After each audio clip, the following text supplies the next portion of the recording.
Hey everybody, let's go. Okay, I'm going. It just takes me an extra minute here to learn how to do all this.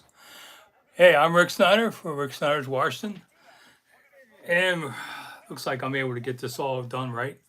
Um, we're going to talk about the draft as we go throughout.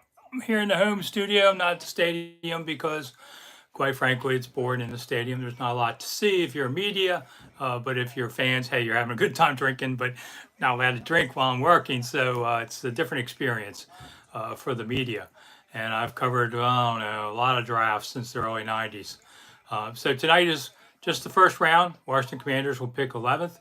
And so the algorithm's happy for me. I will say thanks for coming to Rick Snyder's Washington. Please like, share, subscribe, and even comment. That way the algorithm thinks I'm in cahoots with it. I don't know. I'm going to try and answer questions as we go, tell some stories between picks, because we have 15 minutes theoretically, and it gets a little boring after a few minutes. And hopefully Washington picks 11th and not, 20th or something with Pittsburgh's pick, and I'll be able to have some fun and show you what's going on throughout this. So if I look down, I'm trying to just get the computer stuff all hooked up here. When you're old like me, it's kind of hard to hit on technology. Already something hasn't worked as I would like. But if you have questions throughout the night, go ahead. I'm Mike P. Oh, I know Mike P. That's a cousin of mine. We'll let you in on the secret there. I guess what's the matter? You didn't want to watch Sheldon instead, Mike? I mean, it's okay. I wanted to watch How We Roll or something later. Maybe I'll get to see the end of it. But I'm going to stay on it through the Commander's pick, and then I have some real work I have to do too afterwards. But we'll do it for the first few. So, all right, I'm just trying to get on to everything. And let's just see what we got. I'm trying to get your questions and all come up here. Okay, God, I hate this stuff some days. But live. Any update on the death of Dwayne Haskins? Nothing. Well, I mean, he was buried. Rich is asking. He was buried, I think, yesterday. So, rest in peace, Dwayne. It's really a sad thing. Can Washington go to the Super Bowl? Sure, everybody's allowed to go. You just drive there. But if you mean playing wise, not this year. But you're only a couple years away in the NFL if things go right for you. Where you can draft a couple of times, get some free. Look at the Rams. I mean, they came right back and built quick. A lot of good teams have done that. You just need the right teams. You need the right quarterback on all these things. So that's the big deal on all of this is what can you do? So I'm just trying to hook up one of the others. I'm using two computers and a cell phone. For me, that's like trying to go to Mars.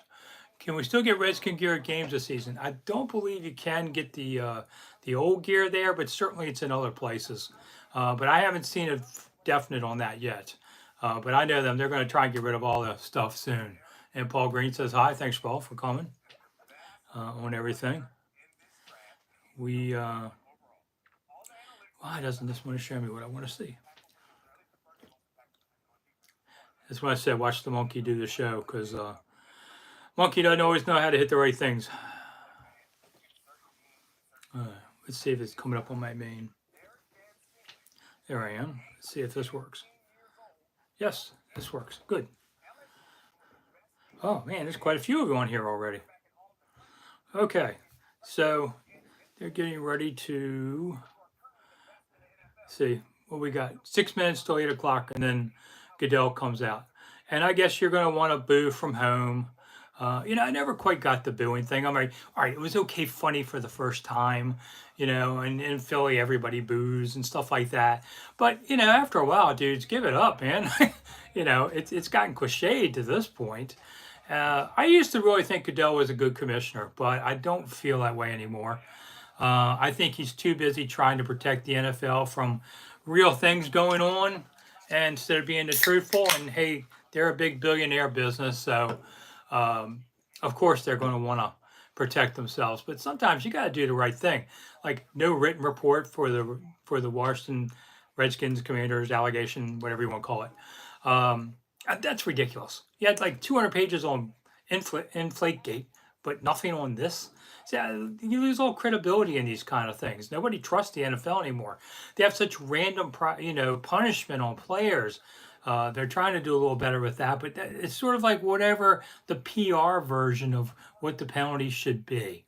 It's kind of like when Michael Westbrook punched Stephen Davis. I was there that day. And if Westbrook had just simply said, he called me a bad name and I got mad and I punched him, then, okay, everybody would, I'm not going to say the word, but everybody would say, well, yeah, I'd have hit him too. And we would have gotten past it. But they handled it really badly. And then suddenly the team was really mad because that happened on the same day they had their new stadium tour. So instead of everybody talking about the stadium, they talked about Westbrook punching him because it was on film. So they fined him like 50 grand, wouldn't let him play in a preseason game, like anybody cared about that. And it was a big distraction, and it didn't need to be. I'll just give you a piece of advice from little Ricky. If you have made a mistake, just say you're sorry, try and do better, and America will forgive you. The worse you cover it up, the worse you do that, the worse it gets. So I wish I could, teach that to companies in the wrong, but of course, that's the last thing they want to do. So, okay, heck with them. Paul Green wants to know, can they boo if Washington picks a quarterback in the first round? That's funny. Yeah, sure, because I don't know. It's not going to happen, but I would be pretty surprised if they take a quarterback in the first round on this. That's a good one.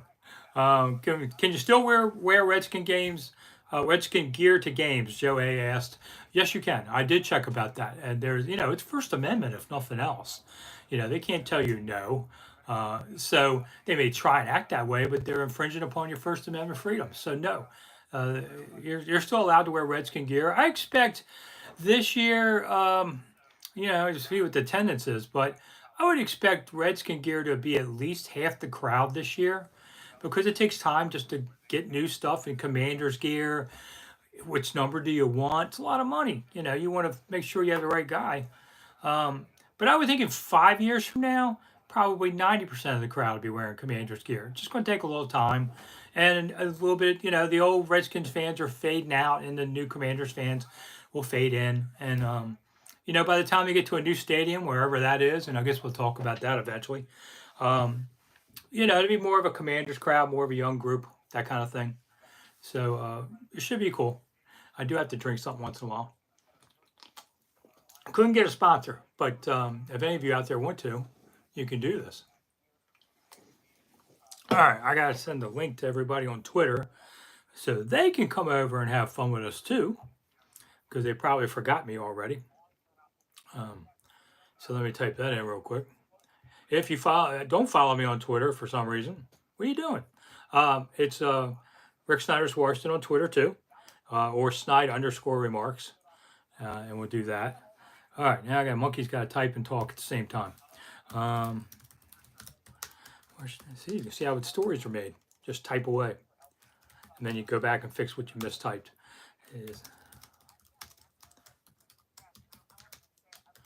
All right, so now I'm going to let everybody else come over and have fun with us. Because I can't simulcast on all three yet. I'm not like Big Doug. He's real smart and he knows how to do it, and I don't. But Big Doug's trying to help me. So thanks, Doug. We'll get to you.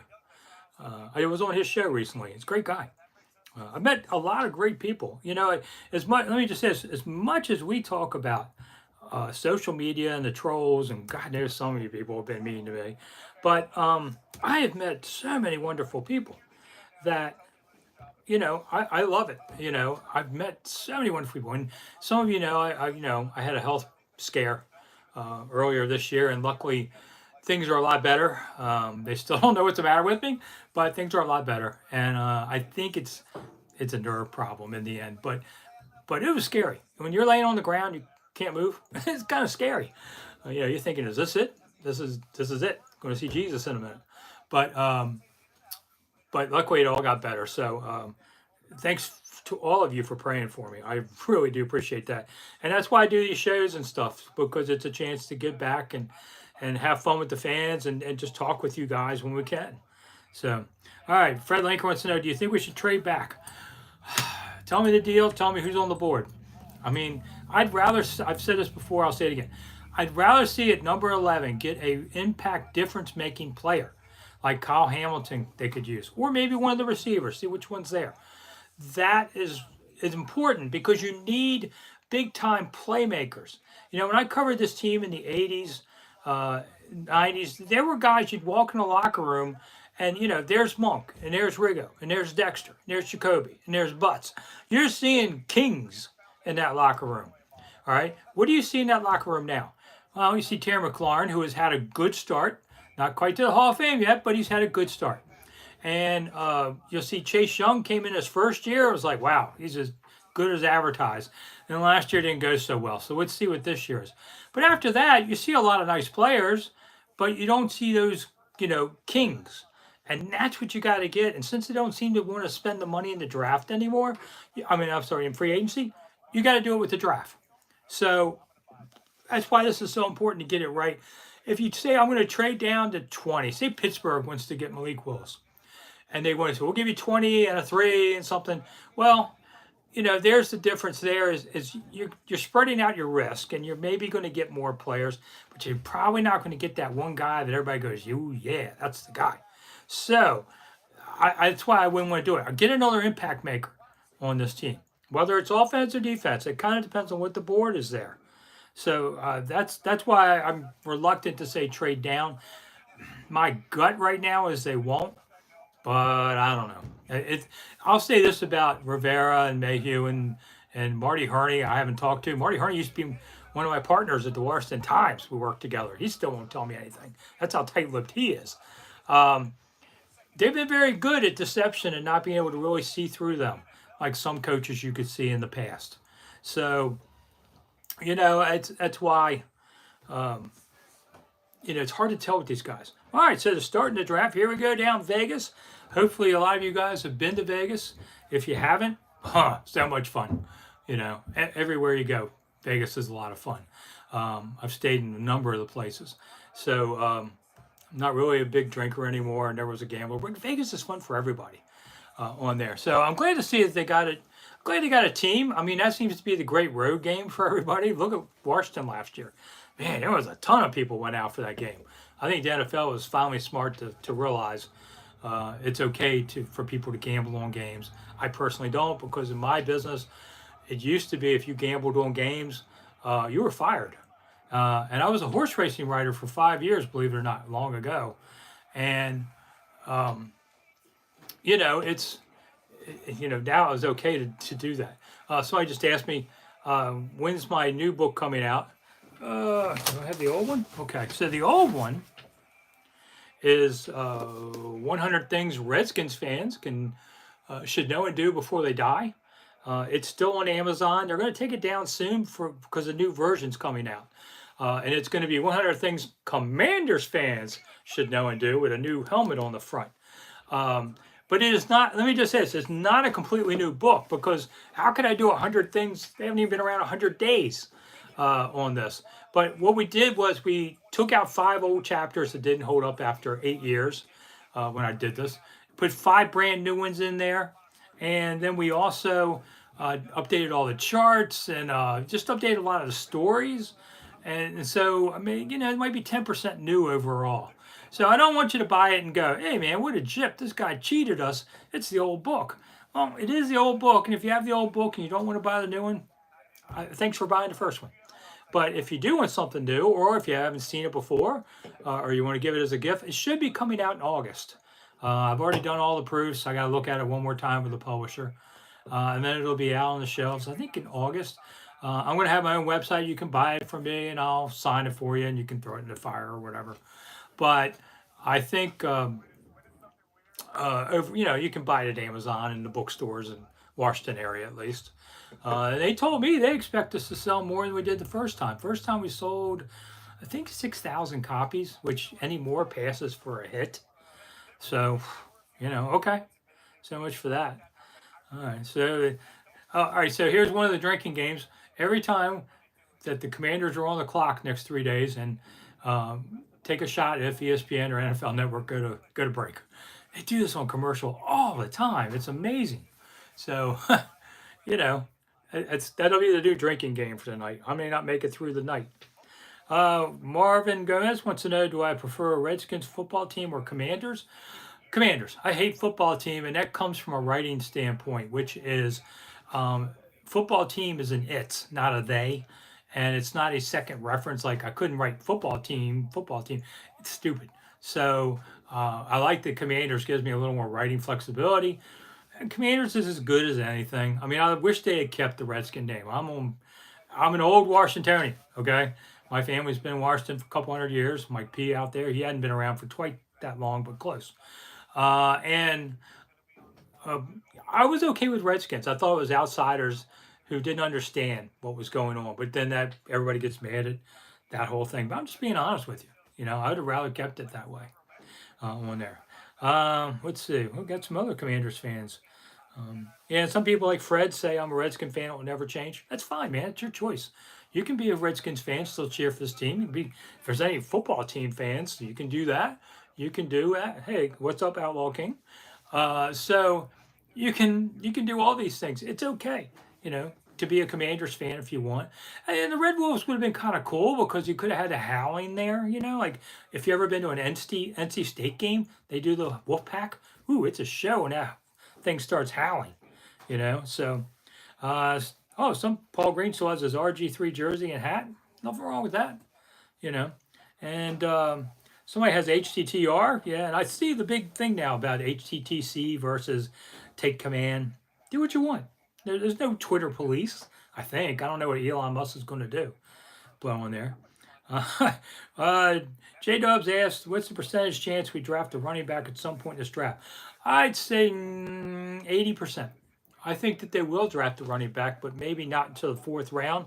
I like Rashad White, Arizona State. Big guy. They want somebody who can run between the tackles. You know, Gibson has done a nice job at what he does, but they want a guy that hits that line. Now, that's incumbent upon the line to give you a piece of room, but I think they will pick up a running back somewhere in the middle rounds. Final call, says the Wobo. Who are they going to pick at 11? Right now, since the board's just starting, I'm going to say Hamilton. But, you know, let's see what happens. If they take Hamilton off, then I think they go receiver. Could they trade back? Yeah, I still give trading back a chance to happen on that too. But I don't think so in the first. I think the second is when they might trade down more and try and pick up. They like the middle of the draft. The middle of the draft is considered heavier this year because 2020 COVID, most people didn't play football, and they stayed an extra year. And so you have a little bit older of a group, a little more experienced. So and that's why they like the middle round so much more. There's not elite talent and there's not generational talent in this draft, but there's a lot of good talent, and they just feel like the middle is fat with a lot of people that you can pay less. Let's be honest. You know, I was looking at the Redskins. Here we go with this. Take a drink. The cap space for the Commanders, their rookie pool as it stands right now, is $4.4 million, and that'll leave them about $7 million left. And you can't spend all the $7 million because you have to have an emergency fund for in-season replacements. You sign a guy later, you know, for injuries, you still have to fit under the cap. So you got to leave yourself at least $5 million for that. Now, when they get some room for Collins, when he's the post June 1st cap hit, they'll get almost $12 million back there, and they can have a little more flexibility, or they could maybe do something redoing Terry McLaurin's contract. So that's all in June. You're going to just wait for that on everybody. Robbie G says, hello, everybody. Yeah, hello to you too, Robbie. Appreciate it. Go call your friends. Tell them to tune in here on there. On this. Whew. Am I going to be able to talk this much for 2 hours? Who knows? Who do I think they'll trade Payne to tonight? I don't think they'll trade Payne tonight. I think it'll be, if they do it, it's tomorrow. Because tonight's just the first round. You're not getting a first for them. So I think this happens tomorrow. Everybody looks at what they got in the first round and reassesses where they stand. And I think that's more likely tomorrow on everything. Of course, Washington is up in the first round for the 11th, if you've got your pencils out there. We got 10 minutes to the Jags. We're on the clock here. Yeah. So they play first 11, the second round is the 47th. The third has been traded. The fourth is 113. The fifth has been traded. The sixth is 189. The seventh is 230 and 240. I can see them packaging the sixth, seventh rounders to try and move up into either late fifth or beginning of sixth, something like that. I can see the late ones. I mean, Mayhew more or less said the other day they're going to, the six they have right now is probably not the six they're coming out with. So, that's basically what happens there. So they're going to be a little bit different. That'll change the cap pool a little bit too on everything. Let's see. I'm looking at ESPN too to see what they got going on. Should be a wild. I'm sure it's a wild crowd in Vegas today. Nothing wrong with that. All right. I'm just doing multiples here. This is for young people like Grant to do. I just thought we'd try it. And you know what? If we get enough people watching this thing where I think it's worth it, I'll try and do a weekly show once the season starts, maybe on Monday nights, and we'll just talk about stuff. And on the board, you can see my Twitter handle if you want to sign up. It's all free, of course, at least till Elon Musk charges us, whatever happens there. And it's Snider_remarks or Rick Snider's Washington. And if you want to go on tour, there it is, my website, Monumental Thoughts. If you come to Washington, I am a licensed tour guide, and I take people out, and we have fun. We try to eat pizza once in a while. All right, let's see. And they have started a clock on Jacksonville. Okay, so let's see. Robbie G says, do we need to draft a quarterback in the second or third? I ask because Wentz might not work out. Well, yeah, I mean, Wentz is on a show me contract kind of thing. That's kind of nice there. If they find a guy they like in the second, we've all heard the same rumors. I think it's possible on there. Who do I think goes first overall? Okay, that was asked by Jorge. I'm going to go Traven Walker, the defensive lineman out of Georgia. I did a little bit of my own mock draft to kind of go along. We'll see if I know what I'm talking about. And I don't know. I just think they'll go D-line more. Jacksonville, who cares? My God, what a bad franchise that's become. Used to be a decent one. So, I remember when Jacksonville and Carolina came into the league, they had success really quickly, where in the past, expansion teams were just awful, like, Tampa Bay. And the NFL gave them more of a chance, and then they realized, hey, wait a minute, these guys are too good right away. So they went back and penalized them a little more to make it harder. I don't know. We'll see what happens there. The NFL, I think mostly if you disbanded all the players in the NFL, let everybody just go pick who they wanted, pretty much the same teams would be winning every year. Marvin asked, am I allowed in Ashburn? Sure, I'm allowed in Ashburn. Especially now the pandemic's over. We had a little bit of restrictions on which ones I could come to. I've been coming to Ashburn since they opened the door in 92. So, do I think an O-lineman goes first? No. What are my draft foods and snacks tonight? I don't have time to eat. You want to watch the monkey eat on this thing? That's not a good look. I'm trying not to eat. I'm down 35 pounds since the health scare in the first one in the fall and then another one in January. Nothing like, seeing pearly gates in front of you to make you stop eating. So I am down 35, which to say there's a ways to go. But hopefully we'll get there. Let's see. Commanders have to draft Malik Willis. What's your thoughts? Slam and Jam in 87.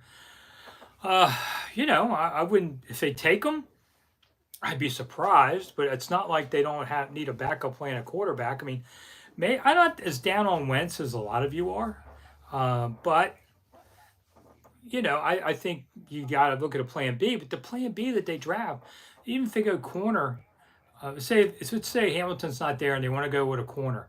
That's because your two starting corners, Fuller and Jackson, could be salary caps next year's hits. So you're getting that happening. That's a possibility there. Or receiver, you need another one because you don't know about McLaurin's future. You don't know about Curtis Samuel's present. I think Samuel will be ready, at least physically. I mean, it'd be a year overall since he got hurt. That would be crazy on there. Let's see. yes to Monday Night Lives during the season. Okay, thanks. All right, we'll try and do that. Um, maybe half hour. We'll just see how many people come. There's a lot of places for people to watch tonight. Including the TV live and I know there's a couple other guys doing the same kind of thing. They're not in the media, but they're doing them, and everybody has their own favorites. So why not? So I appreciate you trying me out. Let's see. Peter asked, given his issues, maybe Snider won't medal, and this will be a decent draft. Let's hope so. Don't come off the yacht and pick somebody. It's happened too many times. I was telling you one time when Steve Spurrier was coaching here. We're in the press room and Steve comes in just to BS because in the old days the draft was all day Saturday. Oh, it was just agonizing. You'd be there like 8, 12 hours. And Spurrier came in just to talk, shoot the blank. And then we look up and the TV says Redskins are on the clock. And we look at Steve and it's like, hey, shouldn't you be in there? He goes, hey, who are we getting? He had no clue. Had no clue.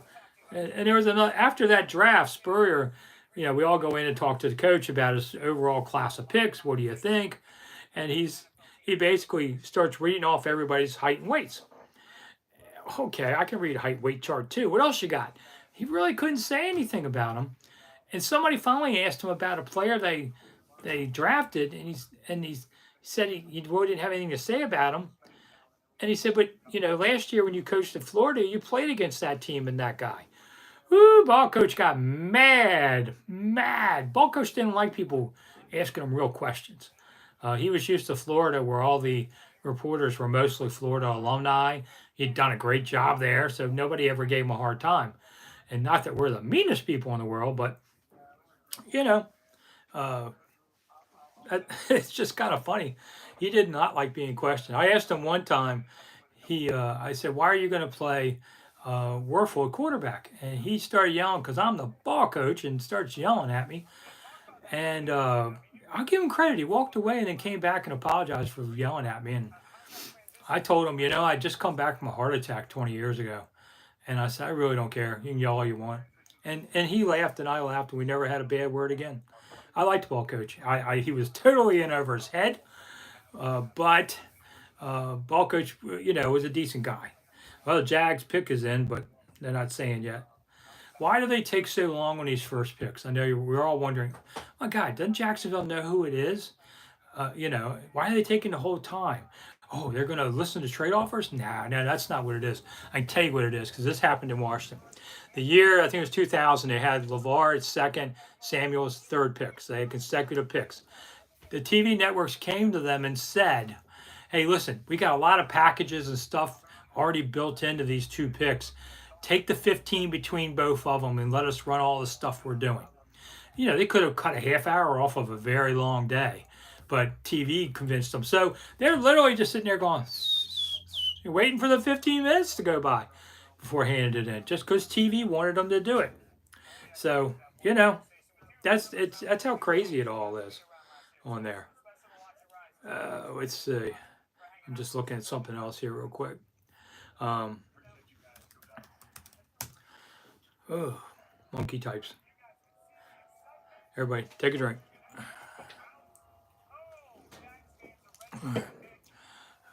Okay, so we're still waiting on it. Waiting for Goodell to come out. Everything is always so cliched and scripted anymore on all these things. So you wish they could go faster, but they don't. They got to sell beer commercials too, I guess. Hey, Tone Ho, thanks for asking how I'm doing. You too. He's a new subscriber and he loves my 2 minutes.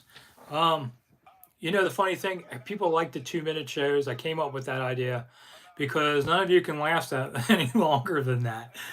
Most of my analytics show, you watch about 90 seconds of the 2 minute shows that I have on, mostly 7 a.m., 7 p.m. every day. So, if you're only going to go 90 seconds, why should we be talking 5 minutes? That and Twitter limits to 2 minutes and 20 seconds. That's another inside baseball reason of why we do what we do. Frankly, I'm surprised that more people don't do this that are in the media. I think eventually a lot of the reporters will do a lot of things like this. But, That's their business. I don't need them all doing it because then I wouldn't have you to listen to me. So, all right, just hitting something else here. All right, so and eventually we're gonna have guests on and all. I mean, I heard we're gonna have a special guest. Andy Reid's coming back in a little while. Yeah, I mean, so we all know there's Andy Reid's. I couldn't get Sanders to come. Something about he's on vacation. I tried to get him to come back, but yeah, Santa's on vacay. All right, whatever, Santa. We'll get back to him. Man, they're taking forever to walk this. All right, Lions are on the Lions pick is in. All right, so let's look up here, see what we got. So Walker did go with the first pick, and all right, I'm 1-0. So I'm going to go now. Detroit's on the clock, and the pick is in. I like Aiden Hutchinson, defensive end from Michigan. That's my pick for number 2 on all this.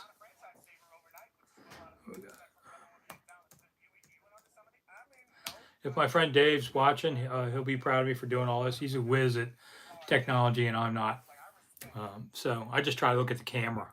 The weird part with your cell phones, this is how I film my 2-minute videos. The camera's on the side, not the top. And I tend to look in the middle of the screen. That's just why no TV station has picked me up saying, "Hey, Rick, you do a great job, man. Why don't you come work for us?" Yeah, that would be great, dude. But no one's asking, and I'm getting old. So still going to cover this season. That's my plan. After that, I don't really know. Getting old. I always said I'd work as long as I feel good. So let's hope I feel good for a while. All right, well, I'm waiting here. Let's see, what else? Paul Holland says, love it. Thanks, man. Appreciate you watching through. If Rivera has a high grade on Willis, then you draft him, Slam and Jam and ask. Well, yeah, Rivera's the boss in the end. I mean, I love when teams like to say, we have committee and many thoughts and voices. No, it goes back to the Marty Schottenheimer thing of one voice, because someone in the end has to break the ties if that's what happens. Sometimes it's been the owner. But in this case, it's Rivera. He may agree, he may not with them, but he's going to make the pick because he's got to coach him, and it's his butt in the sling if it doesn't work. What do I think of Nathan Taylor asked, what do I think of Rivera's shelf life with the team if they don't make the playoffs this year? I think one more, unless it's 3-14, but if it's another near 500, I think he's back for year 4. And then after that, if you don't have a winning year, I don't know that he gets year 5. All right, so the Lions now have Hutchinson. Man, I am a savant in this stuff. Some years you can really go, top 8 picks. Usually you kind of know who they're going to be. This year, I'm not really, I don't think so. And Houston's on the clock. My mock draft, I took Sauce Gardner out of Cincinnati. He's a really good player. I think it's a little high on most mock boards, wouldn't have him. But I could see Sauce doing it.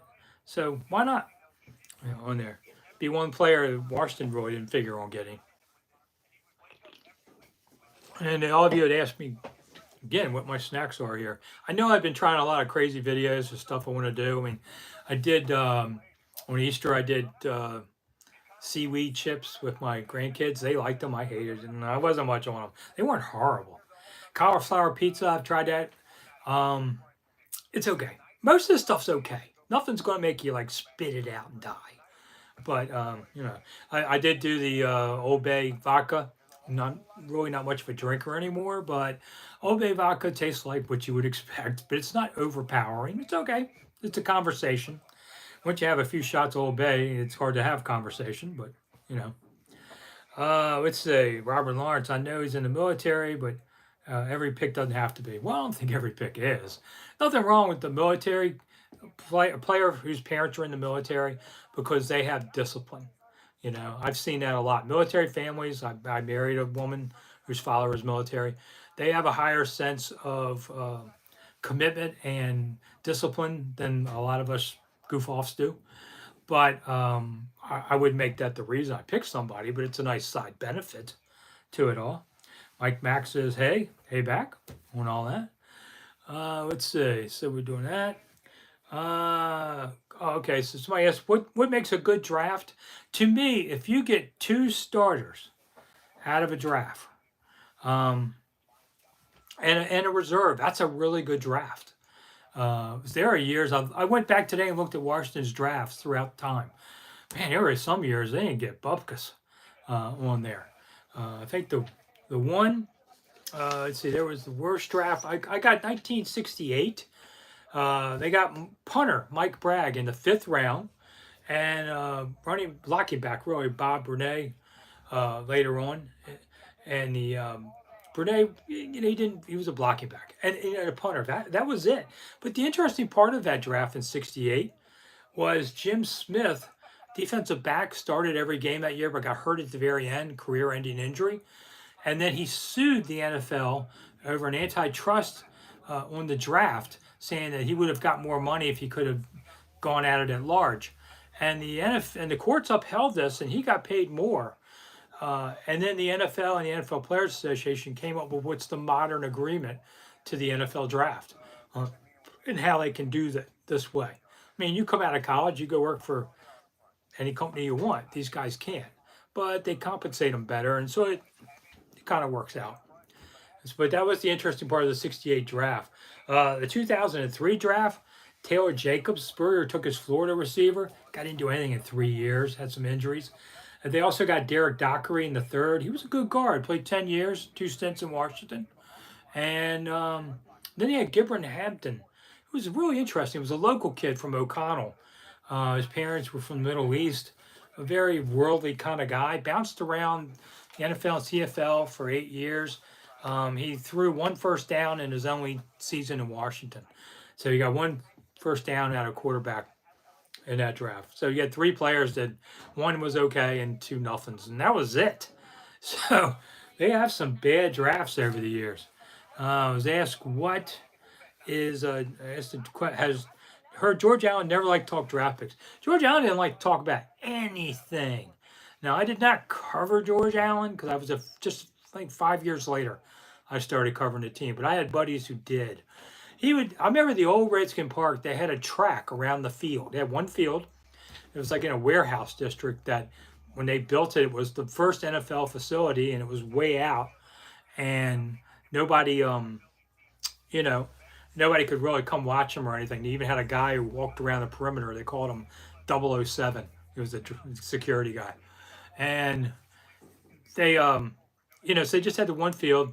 You'd stand, if you're outside, we could watch practice quite a bit. You'd stand behind the big vent that blew out the hot air so you didn't freeze to death. And George Allen would, after practice, instead, most coaches come over, talk to us, and then go on their way. George would run around the track for quite a while just to torment the media, and then finally come around. George would do things like show you the difference of the NFL. The field would be covered with dandelions, okay? Can't imagine this happening now, but back then, and George would tell all the players, pick one every day when you're coming off the field to go back to the locker room. Just pick one, and we'll clear this field of them. And of course, none of the players would do that, but that was something George would talk about. George was an interesting guy, and as a matter of fact, I can go down his draft picks while the Jets are on the clock. Yeah, Stingley went to Houston with the third pick, so I got that one wrong. That's a guy that some of you wanted in Washington. Would have been a nice player for them, but I didn't see it. Fourth, I've got the Jets going with Kayvon Thibodeau from Oregon, edge rusher. I mean, the top part of this draft was mostly offensive linemen and defensive linemen, edge rushers and offensive tackles, left tackles. If you're going to do this high, that's why I thought taking Sheriff was the wrong thing too early when they did that. And he went to guard. It took about 5 minutes to figure out he wasn't a tackle. Didn't have the horizontal movement on that. Somebody's asking about George Allen's drafts. Kind of crazy part. I've looked them up. All right. So in 72, they didn't pick till the 8th round. 73, they didn't pick till the 5th. 74, the 6th. 75, the 5th. They got Mike Thomas in that draft. 76, the 5th. 77, the 4th rounds. So they never picked in the first round under George, or not even the first three. After he's gone, he still had traded away picks, trying to get veterans. And 76, 78, they picked the 6th round, 79 in the 4th round. And then finally they got their first rounder back in 1980, and that was Art Monk. So, I mean, George went to the playoffs annually, and it's kind of one of those short-term things you always want to talk about. But he sustained it for a long time, and then he just, he and Edward Bennett Williams didn't particularly love each other. So, he finally forced his way out of here and went to the Rams. But it was an interesting time with George. I heard lots of stories about George, which just made me wonder how Bruce was related to him. Let's see. Yeah, I'm surprised Sauce didn't go either, Robert. You put on there. Paul Green says, LOL. Okay, thanks, man. I do this without a net, just like all my videos. So I actually did a real research, though. Somebody asked, what was the best draft ever? Okay, the single best draft pick has to be Sammy Baugh, 1937. He was the 6th overall pick that year. Of course, won 2 world titles with him. So that worked out. And but the best actual draft has got to be 81. So in 81, they take Mark May in the first. Okay, Mark May, one of the Hogs. 3rd round, Grimm, one of the Hogs, goes to the Hall of Fame. 5th round, Dexter Manley, who had the team sack record, in my opinion still does, but because they didn't give Dexter credit for 6 sacks in his rookie year. They didn't do that in the NFL till his 2nd year. So he actually has more than Ryan Kerrigan. Nothing against Kerrigan. It's just the numbers are the numbers. 8th round was Charlie Brown. Really nice receiver. Downtown Charlie Brown. Man, guy could fly down the field. Was a really nice player. 9th round was Darryl Grant. Nice defensive lineman. Everybody remembers that high step-in touchdown he scored as a lineman. 12th round, Clint Didier. Nice tight end. Good blocker too. And then undrafted free agent they signed afterwards, Joe Jacoby. That was a Bobby Beathard find. Beathard takes him over to Gibbs at practice and says, hey, here's a guy we signed. Gibbs is like, what am I going to do with this guy? He says, you're going to play him. That's what you're going to do with this guy. Now, a lot of structures are general managers are free to sign whoever they want. Coaches are free to play whoever they want. You'd like to be on the same page. Because if you're not, then you're wasting each other's time and you're both going to get fired. But, that was a rare collaboration between the two. Gibbs didn't particularly like this at first, but, Jacoby was the best tackle in this team's history, I think, on all there. So sometimes it does work. That's why it's nice to have 2 voices, instead of everybody, saying, you bet, I agree, you bet. It may keep your job a little longer, but the team isn't going to make it that way. All right, let's see. Look at another question here. Let's see. If the draft and offseason are a bust for the Skins, asked Nathan Taylor, do Hurney and Mayhew get the boot? No. And what is your take on Kyle Smith when he was here? Everybody really had a great opinion of Kyle Smith. People really liked him a lot. So, and even Rivera gave him a shout out recently. And Kyle Smith was destined for bigger things than he had here. So actually it was a good move for him to keep going. So I did like that. I wish him well. He's a good guy from what I didn't really get to know him that well. The COVID last 2 years, I haven't gotten to see Scott Turner in person yet with Zoom calls and all, but so I'm looking forward to seeing Scott because the last time I actually saw Scott in person, he was about, 16 years old and was the ball boy at training camps and stuff for his dad, Norv Turner. And next thing I know, here he is almost 40. It's such a weird thing to see. Makes me really feel old. I remember when you were a kid. And for all you readers out there that say, hey, man, I grew up reading you. That's great. It's just when you look older than me and you're an old gray guy and looks like you're ready to die, man, how old am I? That's the weirdest part of all this. Mike C. Gap, thanks for coming on here. Let's see what's going on with these boys. Still on the clock with the Jets. Man, New York City, if they hold them all, each team has 2 picks in the top 10. I heard the Giants might want to trade down with their 2nd pick. They want to go offensive tackle with the number 5 and then try and trade down with the other. Are you insane? You guys need a lot of help too. Take good players when you can get them versus a bunch of players that may or may not be anything later. Oh, Paul Holland said, there have been consecutive division winners in the NFC East for 9 years. Who's going to win the division this year? Good question. Um, I mean, I hate to say Dallas, but because nobody's really that much better than anybody. The Giants aren't going to be that great. Philly, I guess, is better, and I think they are. But you know, under that trend, I guess you have to say them. But Washington, I think Washington has a chance to go 10 wins. And then you never know. Maybe you get lucky and win an extra one or something, and you can do this. All right, so the Jets take Ahmad Gardner. Ah, man, I liked him too. I thought the Giants were going to get him at number 7. So much for that. Everybody's receivers might go higher today than normal because everybody they get in a panic. Gotta get him, gotta get him. So Gardner's a nice player. And of course he's a corner, but I think receivers are coming up next. Is what I should say. That's what happens when you go without a net. You say weird stuff sometimes on these things. Okay. Anyway, so now the Giants are on the clock. I got them taking Evan Neal, Alabama offensive tackle. Got a buddy who covers them real well. That's his feeling. So it's funny sometimes the Giants and Commanders want the same players. That happens more than you think. Paul's worried they're going to trade down. Well, Paul, if they do trade down, the sun will still come up tomorrow. So it's okay. There's a lot of young people who work at the team. You try. I remember the good old days when they were 3 Super Bowls. I was around 2 of those years a little. I did cover the last one live, the 91 one.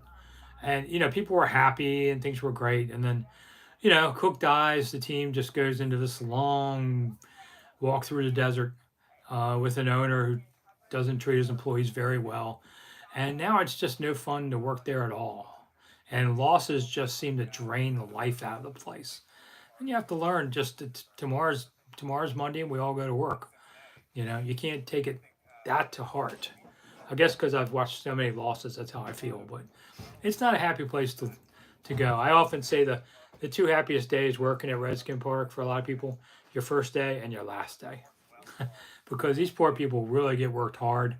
A lot of them don't even get a day off between July and January.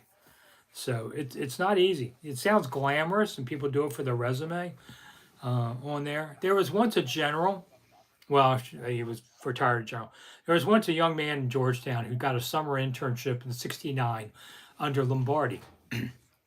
And Lombardi was not easy to do it. And he said after a game, preseason game, the team lost. And Lombardi told the intern, listen, stand outside the door. Don't let anybody in. I'm going to be chewing these guys out. Don't want to be interrupted. Okay.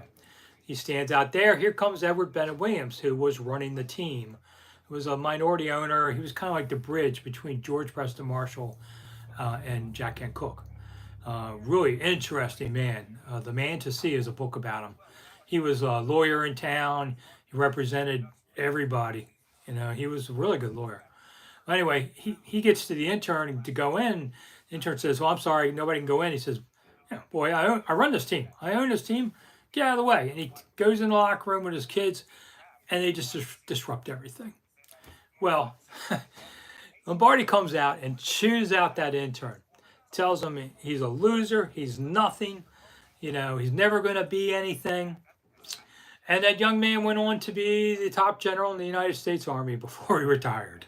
And at his retirement, he had the old Redskin equipment manager there, and he had the guy tell all his fellow generals about how Lombardi would chew him out and give him a hard time. And that general on his long resume, I mean, this was the top dude, had at the very bottom, Washington Redskins intern 1969. So, it does carry a little weight on all of this. We get a lot of interns. One summer, this kid came from Cornell and was going to turn down a Wall Street internship that they would have made, what I made in a whole year, just working in the summer, probably pushing papers. And instead, they came to work in the training staff, and their job was basically to fold towels. And I was like, come here, I'll show you how to do this. You fold it in the middle, you fold it the other way. We're done. Go back to Wall Street, you idiot. And I kind of, I was your father, I'd kill you. that they get caught up in this, and people stay a few years and then they get tired of working for not much money. If you work in the organizations, players get all the money, not the team, not the staff, and it's just hard, and they move on, but they have it on their resume and it gets them in the next door, so that's why they all do it on there. All right, we're still with Giants on the clock. All right, so all right, I'm already tired of talking. Okay, let's go down to one. Oh, all right. Somebody asked me about one of my favorite first round picks, Kennard Lang, 1997. Kennard was, a defensive lineman, fun guy out of the University of Miami. So I asked him back then, the U was a big deal. I said, hey man, you got to take a pay cut to come to the NFL? And Kennard doesn't blink and starts laughing a little too hard, on this. So Kennard was a lot of fun. He had some great lines like, another team they beat, he goes, look like Tarzan, play like Jane. And he loved to torment Big Daddy Wilkinson, who he played alongside. And he go, oh, Big Daddy. Big Daddy's trying to lose weight. He's eating salad, potato salad, chicken salad. And Big Daddy would just look up with one eye like he's one of your kids, going, boy, what are you talking about? And then Kennard would laugh. Kennard was a fun guy, coaching high school ball in Florida now. He was a nice player. He did a decent job for them overall on it. So sometimes you get lucky with these guys. Uh, and so I liked him a lot. I had a lot of favorite players over the year, a lot of good guys. I always say the locker room is probably 95% good guys, a couple guys that you kind of stay away from mostly. Um, and that's probably true of your office too. You probably got more jerks in your office than they do in this locker room. I like NFL players because they say what they mean what they say. You know, and one of my favorites was Dan Turk. He was nuts at times. He would walk down the hall and just chicken wing me, and boom, as he's walking by, and it was just his way of saying, "Hey, not a big deal." Unfortunately, Dan had cancer. Wouldn't let anybody examine him near the end, and it became known he had cancer about a month or so after his last game, which was Tampa Bay, and that fumbled snap that cost him the game in the playoffs. But he would die in December that year. Gone. It's quick, way too soon. I've covered a few of them. And the Giants did take Thibodeau, so I got that one right. So I'm 3 or 4, which means I don't suck. Well, at least I can read the obvious tea leaves on this kind of thing. So that helps. All right. Thibodeau's a nice one, defensive end out of Oregon. And now Carolina's on the clock. And does Carolina go with Willis? Do they go for a quarterback? I mean, trading for Johnny Manziel? I'm not Johnny Manziel. What am I thinking? Sorry. Baker Mayfield. Same thing. I was reading about Johnny today. Okay, take another drink. Said something stupid. He'd say, if you take a drink every time I say something stupid, this show will go much better on there. Anyway, I don't know that they go Baker, so we'll see in a minute, whoever it is they take. Do they go Willis? Do they trade? Let somebody else get Willis? I don't know if I wouldn't take Willis with 6. Too much, a lot of upside, a lot of potential, but the NFL doesn't grow and green bananas, man. You got to be able to come in here and play. And we put too much pressure on them right away because it's the most important position. But this is a real pivotal pick, I think, overall in the draft. We'll see where a lot of things go. Let's see. Um, Robbie says if we could ever get the QB position settled, they'll be fine. Yeah. I mean, listen, if Wentz plays, well, and I think he can, then Wentz will be, then they'll be okay. And if he stinks, then they're screwed. I mean, look what happened last year. Starting quarterback got hurt, 16 snaps into the season? Good Lord. So, Paul said, did I say who I think they're taking? Right now, I am on for Hamilton if he's there. I've been right some years. I was the only guy that got Deron Payne right. And yeah, I got lucky that he fell that far, but I was the only one that got Deron Payne right. So I get right. I'm right sometimes, not all the time, but occasionally. In fact, I was looking at the odds. I get the odds maker send me stuff all the time. Commanders' first drafted player is 5-4 to wide receiver, so basically even money. Cornerback 5-2. I think they're over there. Offensive line 11-2. I don't see that. So safety, if that's Hamilton, 13-2, basically 6-1. That's a good bargain. You know, I have a background with all that horse racing I covered, so I like odds. The long shot, the pros say, are tight end 100-1. Oh, and a kicker 100-1. So, yeah, taking a kicker in the first round, you guys will melt down the internet. Did Steve Moody, did Joe Theismann talk as much off camera as on? Oh, absolutely. Okay, my favorite Joe Theismann story is, listen, my job is to get people to talk to me, and I'm never going to criticize somebody for talking all the time because fills my notebook up. And Joe one day, for some reason, maybe it was Thursday or Friday or something like that, we didn't need to talk to Joe on that day. Joe grabbed another reporter's recorder. He said, "Hey, you want to talk to me today?" The guy says no. So he grabs the guy's recorder, talks into it for 10 minutes, throws it back to him and said, "Now you've talked to me." Who does that? Most of the time, quarterbacks now want to only talk one day a week. We just talk to them anytime you want, but that's the kind of crazy stuff. Paul Allen, do I like Hamilton? Yeah, that would be a great pick. Does Robbie thinks Joe talks in his sleep? Here's the thing about this. I think Joe Theismann really gets a much harder rap from fans than he should. Because let's remember a couple of things. Who has the most wins as a Redskins quarterback? Joe Theismann with 84. Who's been to 2 Super Bowls as a Redskin quarterback? Joe Theismann. Now, he lost one. Raiders played a great game that day. But he also won one. How many games did Doug Williams win? 5. That's true. 3 of them were in the playoffs, and that's a big deal. He won 5 games. All right. Joe won 84. I think what this comes back to is Sonny and Billy really poisoned people against Joe because Joe came in and said, "I'm going to put those old men on the bench." Okay, everybody wants to start, and that's okay to say, but you can't say that publicly. So I think they poisoned the public against Joe because people love Billy and Sonny. And I think that's unfair like that. Art Monk never talked with reporters, asked Paul Green. Very little. Very little. And when he did, he talked really soft so you could barely hear him. And then he goes to the New York Jets and it's Mr. Microphone. Sometimes. Westridge 54. Did I ever go to Joe's restaurant in Roslyn? I didn't go to the one in Roslyn, but he had one in Camp Springs for a long time, and I took my wife to the prom there for dinner. Yeah, I married my high school sweetheart. We're still married. 42 years later. I've given up all free will.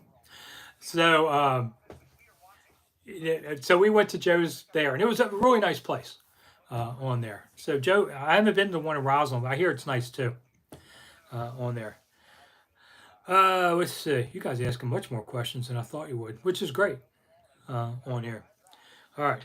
I got a break from that. Worst draft pick ever? Oh, this is a great one. Cal Rossi. And I know you're going, who? Okay. In 1946, George Preston Marshall he does his scouting for players. He doesn't send anybody out there. He reads magazines and what they write, and he picks out of magazines. And he picks Cal Rossi, who's a UCLA running back. Picks him with the 9th overall pick in 46. All right, that's nice, except he was a junior, not eligible for the draft, so they had to forfeit the pick. Marshall next year says, "Yeah, I'm going to prove this guy was the right pick." And so he picks Cal Rossi again, the only player to ever be taken twice in the first round. And he was taken 4th in 1947. And Cal Rossi, back then the NFL still wasn't that big a deal. He chose to coach high school football and never reported. So they spent 2 first-round picks on a guy that never came. It doesn't get worse than that, That's just nuts. On there. Next guy, I would say 1996, Andre Johnson. Washington traded up to get him from the Cowboys, and he just didn't want to play. And I was a beat writer then. I remember sitting and talking to him, and he basically impressed me as a guy who was burned out, but they offered him so much money he had to play. Well, he never played for Washington. They cut him after that year. He would play 3 games in Detroit in a season, and then that was it. Yeah. So he made some money, but such a, if he'd been honest with himself, he would have not played pro ball. But hey, listen, you and I, if somebody we don't want to do something, they offer us $1 million, we're probably going for it too. All right, let's see. Get back some questions. Oh, and my third point, I guess Heath Schuler. I mean, Heath couldn't read linebackers. That was his biggest problem. Couldn't handle the speed. He'd throw to a spot and they'd pick him off all the time. One time, Heath had a black eye during the week, and I saw him at the facility, and I said, "Hey, man, what happened to your eye?" He goes, "Oh, I ran into a door." Yeah, the door was called Marvis Patton's fist because Patton was so upset with Heath for repeatedly throwing interceptions in practice, he punched him in the eye. Yeah, isn't that weird? So I mean, and Heath was a great guy too, by the way. I don't judge people by how they play on the field as a person. Heath was a wonderful person, and went on to become a congressman, a wealthy businessman, and he one day was, people said he was dumb, and I'm a son of the South. If you have a Southern accent, the Yankees sometimes like to say you're a little slow. It's BS, but he was one day talking about how you figure out what cattle are worth and the cattle futures and how much it costs to feed them and all this, just running off the math, and you're just like, it's no stupid guy, you know. Now he'd be better if he didn't. He'd look smarter if he didn't throw to linebackers, but he was a good dude. I liked him. All right, and Carolina makes its pick, and of course, not what I think they're going to do. Uh, okay, you're going to have to take a drink. 'Cause I'm going to say it wrong. Iwanu, who's an offensive tackle out of NC State. Wow, really surprised if they didn't try and leverage that pick. Then the Giants now are on the clock with the number 7 pick, which they obtained from Chicago. Chicago on there. So, okay, let me go back to questions here real quick. All right, so Carolina's, yeah, we talked about Schuler. It was weird. Schuler and Gus were really good friends. Did you see Brad Johnson throw the football and the basketball hoop on commercial and all? It was really cool. I used to watch Heath and Gus do that all the time on there. I guess that's just a common ball trick quarterbacks do. What will happen to Ron if Wentz is a bust? Asked Jason Stevens. There's plane tickets leaving town every day. Not right away, but it puts a lot of pressure on next year. That's for sure. Do I think Carson will play every snap this year? Probably not, because look at all the injury problems this team has just had the last few years. I think Taylor Heineke's a better number 2 than a 1, and he's a lot like Gus Frerotte was, able to step in quickly, do some things right away. Problem is he didn't progress a whole lot more, but he's still young. He could still do something. I mean, I would have Taylor Heineke on my team because he could be stepping in and helping you out in the short term. So I think he did his best job he could do last year. Not everybody's Brady, That's why there's one Brady on all this. All right, what other stories are? I actually wrote some things down for you on here. All right, we're done with that page. Okay. God, I hope we're not done with this page. I don't have much left to talk about. Longest drafts. Okay, so back in World War II, they expanded the draft to 32 rounds because most of the able-bodied men in this country were in the military. 4 million men went into the service during World War II. Didn't leave a lot of college players. I mean, honestly, I wasn't alive in World War II, but if you didn't serve, people kind of looked at you like, you're a coward or something. And a lot of people couldn't serve because of physical problems, and so they did other things. But if you were a big, strong football player, people expected you to go into the military. And so that when you drafted 32 guys, you'd be lucky if 12 of them came to camp. Some years, you might get like a handful of guys for that. And they kept doing that all the way up to 49 before they went back to a smaller draft. But yeah, I looked at some of the old drafts of 32 rounds for Washington. Barely has anybody to mention in any of that because everybody felt they had to do their duty. They'd waited already to go through college before you had to serve in the military. And so it just wasn't a whole lot for them, left. There wasn't a lot of guys. So they just figured I don't know why they just didn't say, well, that's okay. Let's just go do free agency on there. All right, so let's see. We got Paul Holland.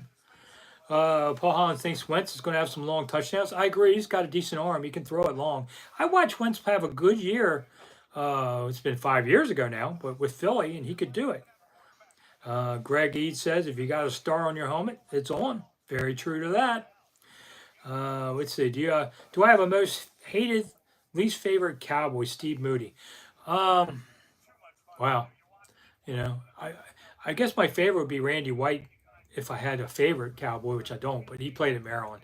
Great player in the '70s at Maryland. I'm a Maryland grad, so I like that. But of most hated, I actually got to know Roger Staubach a little bit. He's actually a great guy.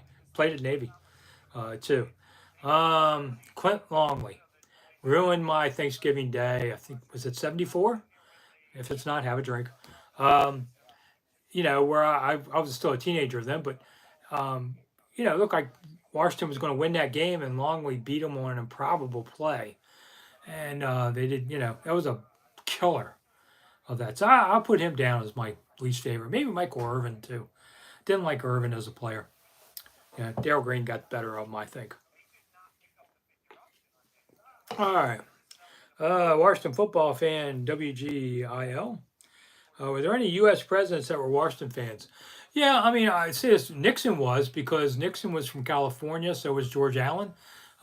They knew him over there. And so Nixon, I write in my book about stuff like Nixon gave him a play to use. He would come out and see George Allen. He'd come out to practice. I've seen pictures of this where the president would come out in Redskins practice and try and cheer him on. And George Allen was a lot like Nixon in a way, a different men of a different era, but they were very rah-rah, it's all pulled together. Nothing wrong with that.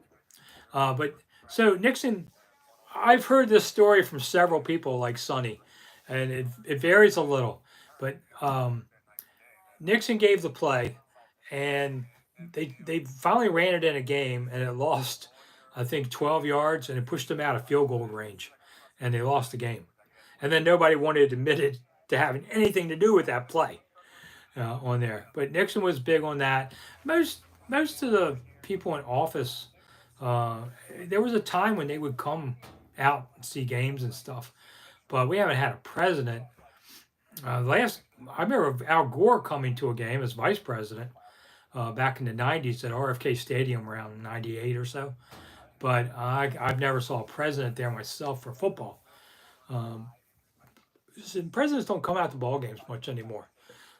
Not like the old days. And Woodrow Wilson used to actually park his convertible on the right field line at Griffith Stadium and watch the Senators play. Can you imagine? Just first in a convertible, which doesn't happen now, but presidents would throw out the first pitch at Senators games. Uh, they're still talking about what to do with the RFK stuff. It's been delayed, I hear, at least another year now, if not two, uh, to demolish it. Government stuff, man. They were going to do it, and then somebody objected to the winning bid, and they got it all tied up in court, or else RFK would have already been tumbled down. So that's why that's being held up.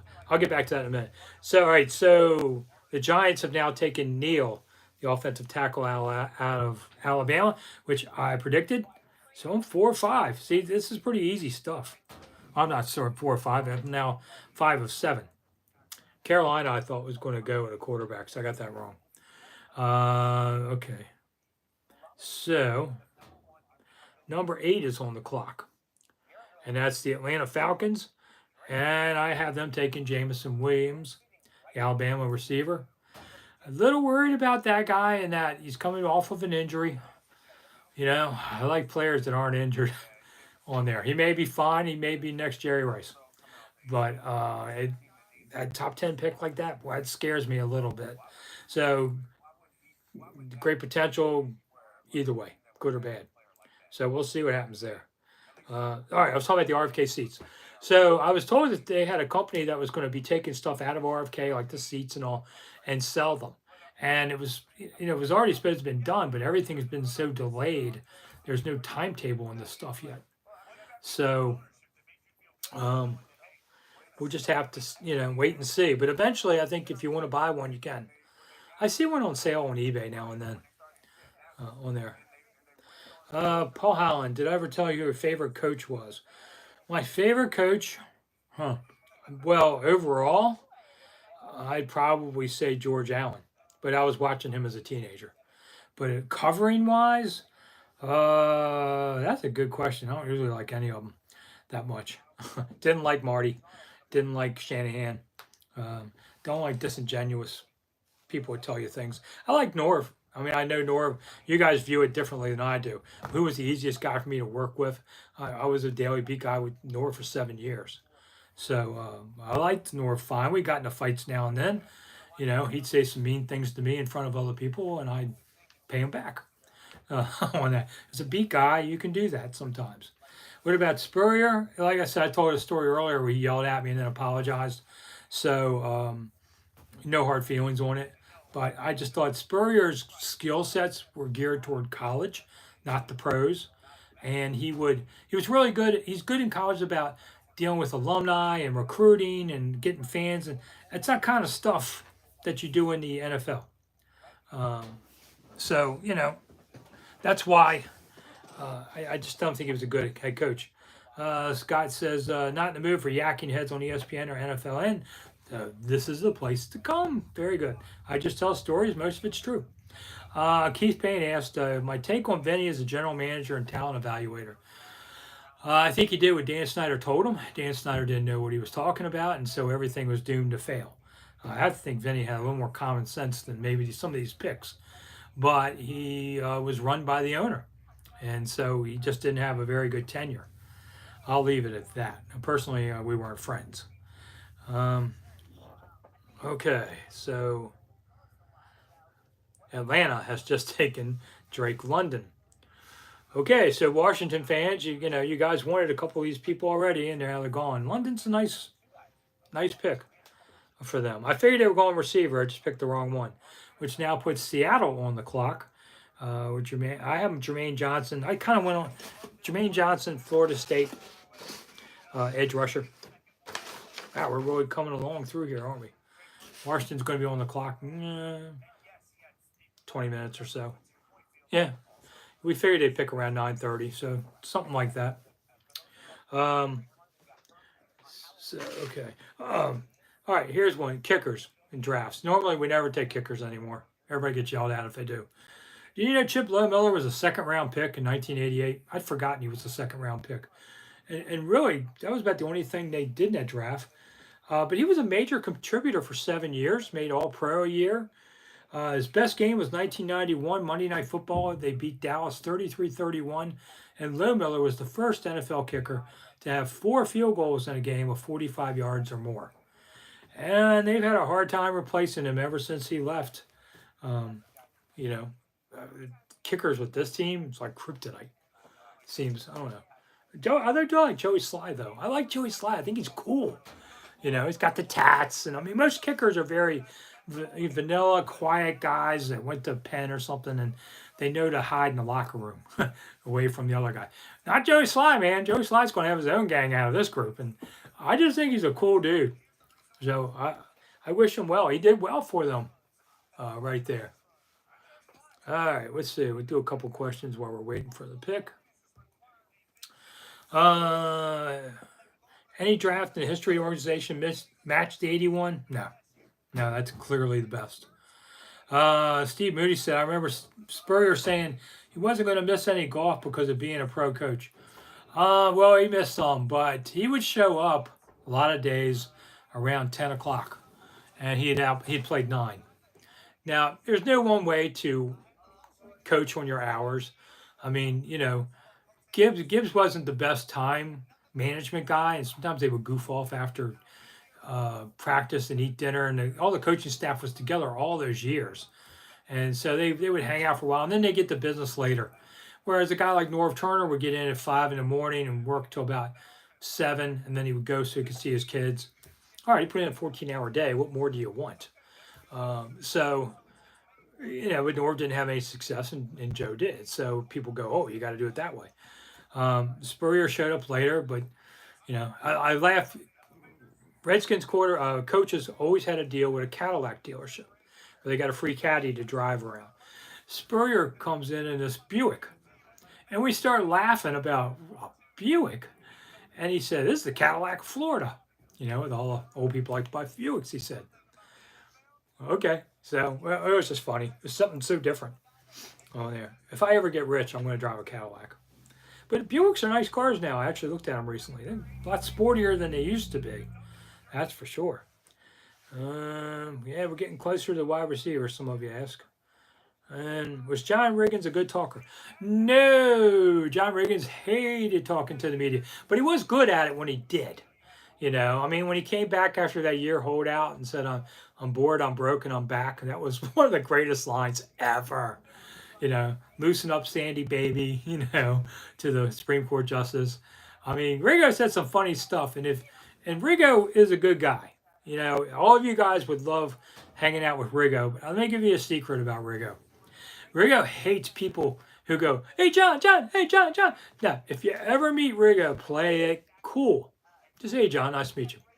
You know, I talked to many a person who sat at a bar and, you know, had a beer with Rigo and all. If you play it cool, he'll just sit there and drink with you, talk football or whatever, and he's good about it.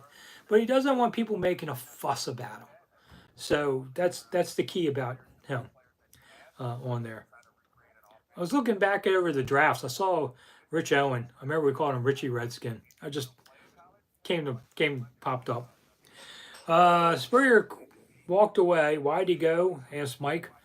Was he about to be fired? No. Dan Snider did not want Spurrier to leave. And Spurrier called from the golf course, as I knew he would. And here's the thing: the money he got $5 million a year, which is much more than the other coaches were. And a lot of NFL owners were mad at Dan Snyder for paying him so much because now they got to pay their coaches that much more money. So that didn't make Snyder popular at all. But you know, Spurrier owns a ton of land. He played in the NFL for a while, invested all his money in Florida real estate, became wealthier than anybody. So the money wasn't motivating him. He wanted to come to the NFL and show his offense could work. And after 2 years, I think he knew it wasn't going to work, and he was tired of it. And he went back to the college level and was great at South Carolina. But that's why he left. It wasn't because he was being pressured out. Not too good, as he would say. He got some funny lines, man. You could ask Spurrier a question, and he would answer what he wanted to answer, which was, I say, so you signed this defensive lineman. What, you don't think my offense will work in the NFL? My offense will work. I wasn't asking you about offense. I was saying, hey, about this lineman. Anyway, my receivers, whew! Spurrier's first practice, OTA, shows he's a tough guy. He's coming from Florida. It's one of those bitter spring days. Winds howling. It's freezing. Spurrier comes out for the TV cameras in shorts and T-shirt. And we're all dying cold. Next day, the TVs aren't there, and he comes out in a parka. So, ball coach had his own games that he would play. When we were flying to Japan, the only time I ever flew on a team flight,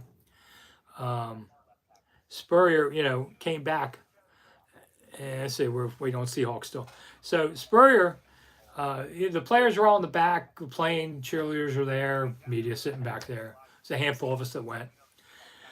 And it got a little rowdy, and Spurrier came back looking half crazed, half asleep, and it was sort of like, Grandpa's wondering what you're doing. Come on back up to the front. He made the players come back up to the front for a while and leave the cheerleaders alone. But it's a long flight. It was like a 17-hour flight over there, so things kind of came and went. It was the only time I ever flew with the team, and because the NFL desperately wanted media to come cover a game in Osaka. And hey, I figured, why not, man? When am I going to get to go to Japan for free? Why not take it? So I did. Had 3 days, a whirlwind, but it was fun, and I got to see some place in the world that couldn't have otherwise. So it was cool. My partner, I was at the Washington Times then. My partner was Jody Foldesy. He came with me, and now Jody's a big deal out on the West Coast with a consulting company. Very proud of him. I've been lucky to have some really good partners over the years, like David Elfin and John Kime over the years. So you're only as good as your partners. And all you ask is everybody works hard. All right, what else? Sitting here waiting to see if Seattle's not on the clock yet. Come on, Seattle, the Jets, and then we're in Washington. Okay. Let's see. Oh yeah, Paul Green asked, does teams hate Washington running up the score on them in preseason. Well, mostly they don't care, but in that Osaka game, a couple of us covering the team were waiting for Spurrier to come, and while we were waiting, Mariucci from San Francisco was talking, and Washington won, but it was all fourth quarter stuff, and finally, Spurrier comes in and makes a scene going, "Hey, where are my guys? My guys, come on over with me." And Mariucci gets interrupted. And he kind of looks at Spurrier, what? And he hears Spurrier talk about how much they won by. And Mooch basically said to him, "See you in September." And they played again in September, and the 49ers won that one easily. So, ball coach never learned on these things. And Seattle has picked Charles Cross, offensive lineman. It's a little higher than I would have thought Cross would go, but okay. One player, Washington probably wasn't going for him anywhere. Dale Jr. asked Kyle Hamilton or someone else. Right now, Kyle Hamilton's still on the board. So, there we go. All right, so now we're up to 10th. I hope you guys are enjoying this. There aren't too many of you. There's 42 of you right now, which is nice. I appreciate everybody who comes. Thought we'd try this, see what happens. 40, okay. So right now, we got Jets are on the clock with the number 10 pick. I had them taking Drake London, who's already gone. So I still say maybe they take Jameson Williams. We'll see. It's going to be interesting. Washington's going to have a chance. I mean, probably Olave is still going to be there, and it's going to be a couple choices. So going to be interesting there. If Commanders trade back to pick at 32, you keep streaming. Jorge, why are you being mean to me? Come on, man, don't curse me like that. Don't put that black magic on me, Jorge, whatever it is. That's from Talladega Nights. Don't put that hate on me or whatever it's called. Oh, God. To answer your question, I don't know. I've kind of run through a lot of my good material. You know, I try to keep my lies straight, but, you know, it's not easy sometimes. Yeah, I've already kind of went through my early draft notes for you. Yeah, this made me appreciate the guys over at 1067 The Fan, where I also write columns. You can read me tomorrow about the draft on Odyssey.com or 1067 The Fan DC. And they have to do 4 hours a day. I don't know how they do it. Of course, they have commercials, and I don't. I wish we did. Drink, you know, if you want to be a sponsor, I'm open for business. Let's see. We're awesome. Yeah, Chris Pfizer says it's got to be Hamilton now. I think so. I just thought the receiver thing was a smokescreen more. I mean, this team's good at trying to do that. Bill Curran says I'm doing better than the guys on ESPN. Great. You know, of course, I shout out my buddy John Clayton, who passed away recently. Spent a lot of time with John over the years. Man, that guy lived to just cover the NFL. He covered the NFL. I think he was 19 when he started. You know, I started as a reporter at 18, but I was covering high school football. I wasn't covering NFL. I mean, John loved the NFL more than anybody I know. Miss him. John used to call me back when inactives were first kind of a new thing, and on Friday the coach would say what they were. They didn't put out a list like the NFL did now, because the NFL does it now because Clayton was doing it anyway. But Clayton would call me on 1 o'clock on Friday after I've talked to Norv, and just to play with them sometimes, I just read off 5 roster numbers that were out. He knew who I was talking about. Who can do that? I can't do that. He told me 5 players on another team. I can't. John lived for this stuff. So I just go, okay, 11, 26, 40. Yeah. He said, thanks. Hung up. That's how much he was into it, you know. Any good Charlie Taylor stories? I didn't know him very well. I do know Larry Brown, Steve, and Larry Brown's awesome. He still thinks he should be in the Hall of Fame. I think Larry just a little short. You know, the senior committee is going to now be able to pick 3 players for each of the next 3 years. So I think Jacoby should be in. You know, you tell me 9 guys getting in. And I talked to a friend of mine as a Hall of Fame voter last year. I said, why is Jacoby not getting in? He said, well, you know, Gibbs ran Donnie Warren, ran a lot of 2 tight end sets. They helped Jake. I thought, you didn't watch any games, dude. Jake didn't need anybody's help. If that's the reason you're doing this, stop it. You know, that's nonsense. So I think it's an anti-Redskins bias. If he played for Pittsburgh, he'd been in right away. You know, he couldn't get enough Steelers in if they tried. So maybe Jake gets in for that. Um, yeah, Paul remembers Roy Jefferson's TV show. I kind of remember that. You know, Charlie Taylor story. All right, so Charlie Taylor at one time actually worked for a TV station a little bit, and '95, I think it was, Westbrook was drafted. Charlie Taylor tried to interview him, and Westbrook blew him off. And somebody tried to say, "That's Charlie Taylor, dude, Hall of Fame receiver." Michael didn't know who he was. I did put on Twitter today. You know, Michael Westbrook is turning 50 in July. Whew, man, how old are we? Okay, so let's see. Let me check on the picks here. So Garrett Wilson went to the Jets. Okay, that was another receiver. So Washington is on the clock. Here we go. So, you know, we got a minute. Probably got about probably got 5 minutes. So I'm still going to say Hamilton. At least I have a position to, I have a chance to be right here. I mean, because he's not already off the board. Most of the good receivers are gone. So are you going to hate on this team if they take another defensive player? But, you know, if you expect Samuel to be, healthy and to be the player he was in Carolina, it takes a lot of pressure off of having to get a receiver right here on there. People think Diami Brown can be much better. I think he can be better. I don't think he's going to be a star, but I think he can be better, certainly. So, by the way, I noticed Trey Quinn signed with Denver. Always the last man picked. You know, he had all the confidence in the world. I give that Quinn. I give him credit, man. He was the most confident last player in the draft ever taken, and he had some talent. Yeah, he had injury problems. That was a part of it. You know, unfortunately. So, let's see. 6:24 left for Washington to turn in the pick. Maybe they're getting a phone call. Hello, this is Pittsburgh. We'd like to. No, I don't think so.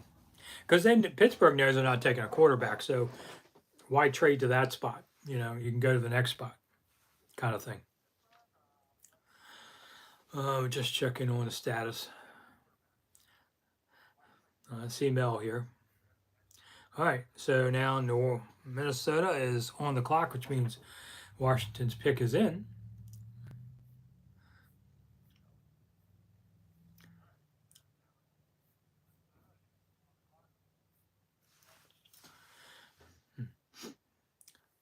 Yeah, I'll give Goodell credit. He's always much shorter than anybody else that he has to hug, usually. But he's not. Hey, ESPN went to commercial while we're waiting for Washington. If you had that right, you get a free ring. Yeah, I know. We traded down. The team traded down. Okay. Kind of waiting to hear what it is. I knew there. It doesn't mean I can't quit. We got to keep going. And of course, the commercial. All right. Bama. Okay. I guess this is overtime that I have to do. Paul Holland says, yes, I have to keep going. Why do you have to torture me, Paul? Whew. Well, it's only 9:18, so it's really not that late. No. They traded. Okay, I need more picks. Gotta have more picks. Okay, let me just check on something here real quick. We have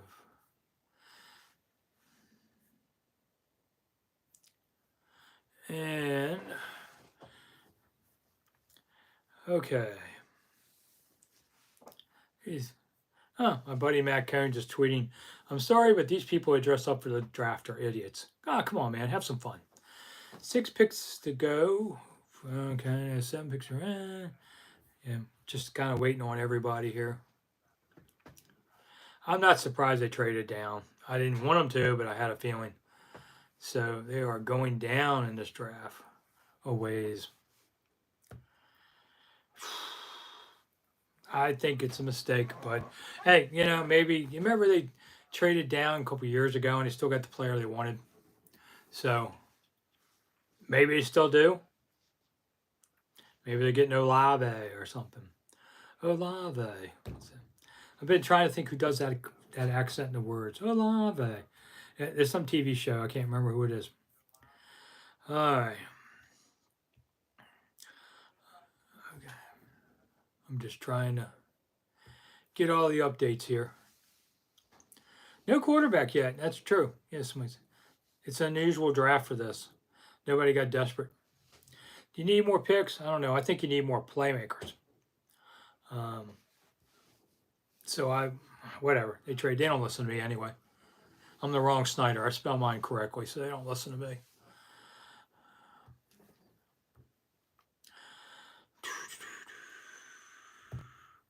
Hope you like my home office. I'm moving in 6 months so that you'll see a whole new studio in my new place.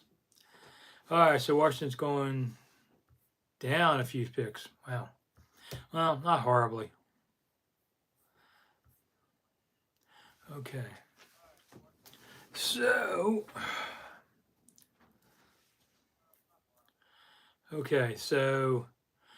they get 16, a third, which is number 98, and a fourth, number 120, from going to swapping with New Orleans.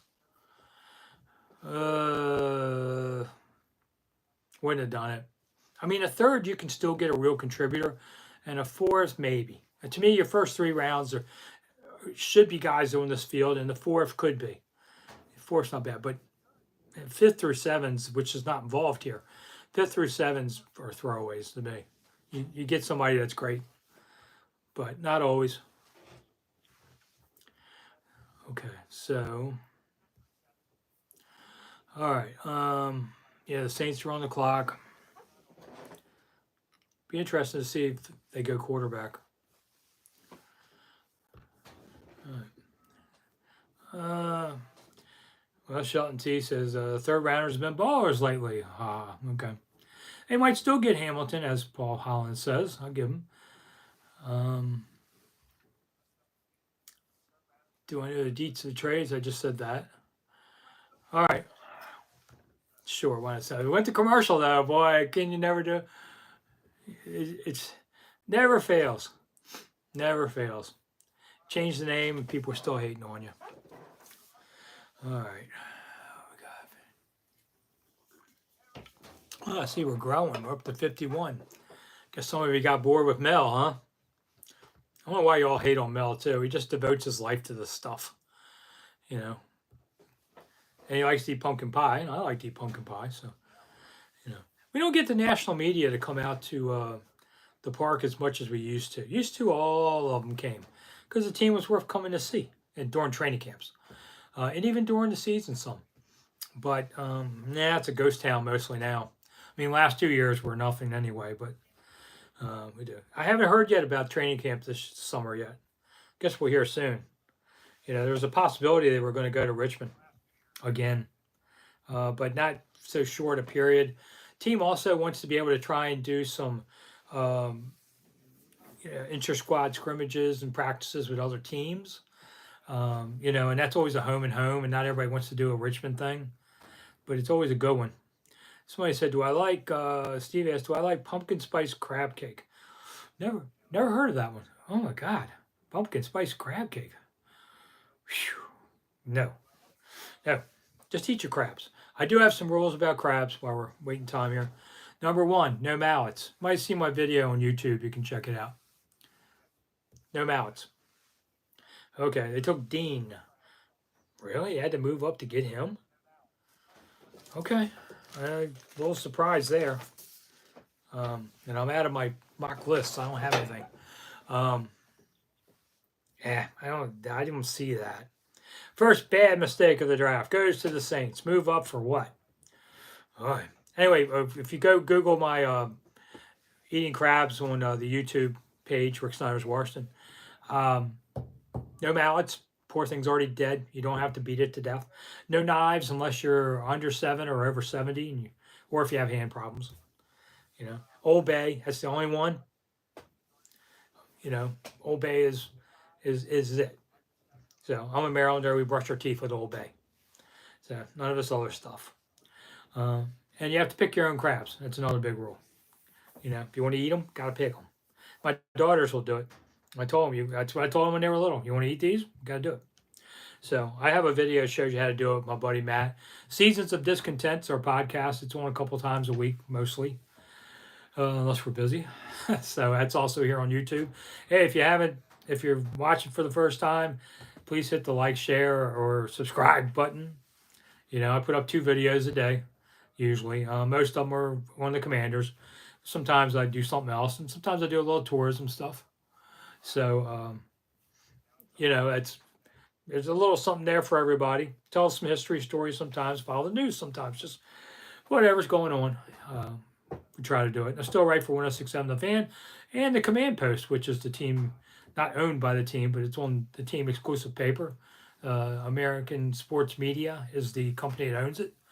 If you want to get a monthly magazine on this team, we a bunch of beat writers and I put it out. So if you need more, just message me. I'll tell you more. Oh, somebody asked Nationals. Prior to the Nats coming to town, was I an Orioles fan? Yes, I was. When the Senators left, I had no choice. And the Orioles were really good in the 70s. I love Boog Powell. So, but when the Nats came and the Orioles tried to block the Nats from coming, they were dead to me. And, good thing because they stink anyway. Okay, so Olave just went. I'm sorry, to the Saints. It wasn't O'Neal, it was Olave. I'm sorry. Olave. Well, Olave's a nice pick. I didn't quite see him at 11, but okay. I mean, it's not a terrible pick. That's another guy. So Hamilton's still in play for everything. Oh, Steve wants to know any wild and crazy tour stories. Yeah, just dumb stuff, mostly dumb stuff. I have an Embassy Row one coming up soon, and you go to monumentalthoughts.com on the board. I have half price tickets if you want to go walk. I usually, if people want to go do pizza afterwards, some of these tours, I know a pizza place. If you do my Lincoln Assassination tour, and I'm related to Lincoln. I'm sorry, not related to Lincoln. All right, take another shot. I'm related to John Wilkes Booth and Mary Surratt, so I do Lincoln tours regularly, and then we go eat pizza at one of the best pizza places in town. Whose decision do I think it was, Ron or the GM? Well, the GM is not overruling Ron. It's asked by Paul. So it's Ron's. Chuck Carroll just showed up. Need is my prediction for week 1 attendance. Depends on who it is, but I'll say 41,320, which is more than most games last year. So you should follow Chuck Carroll there. He's the weight loss champ. He lost 300 pounds almost. Whew. I lost 35 and can feel a bone. Chuck's a whole new person on his. So if you like, Chuck's trying to get me to eat more plant-based stuff, which I'm trying. Some of it's okay. They make cauliflower everything, like mac and cheese. It's okay. I still like a piece of meat now and then, though. All right, so Robert Lawrence says, we take a linebacker after already taking one last year.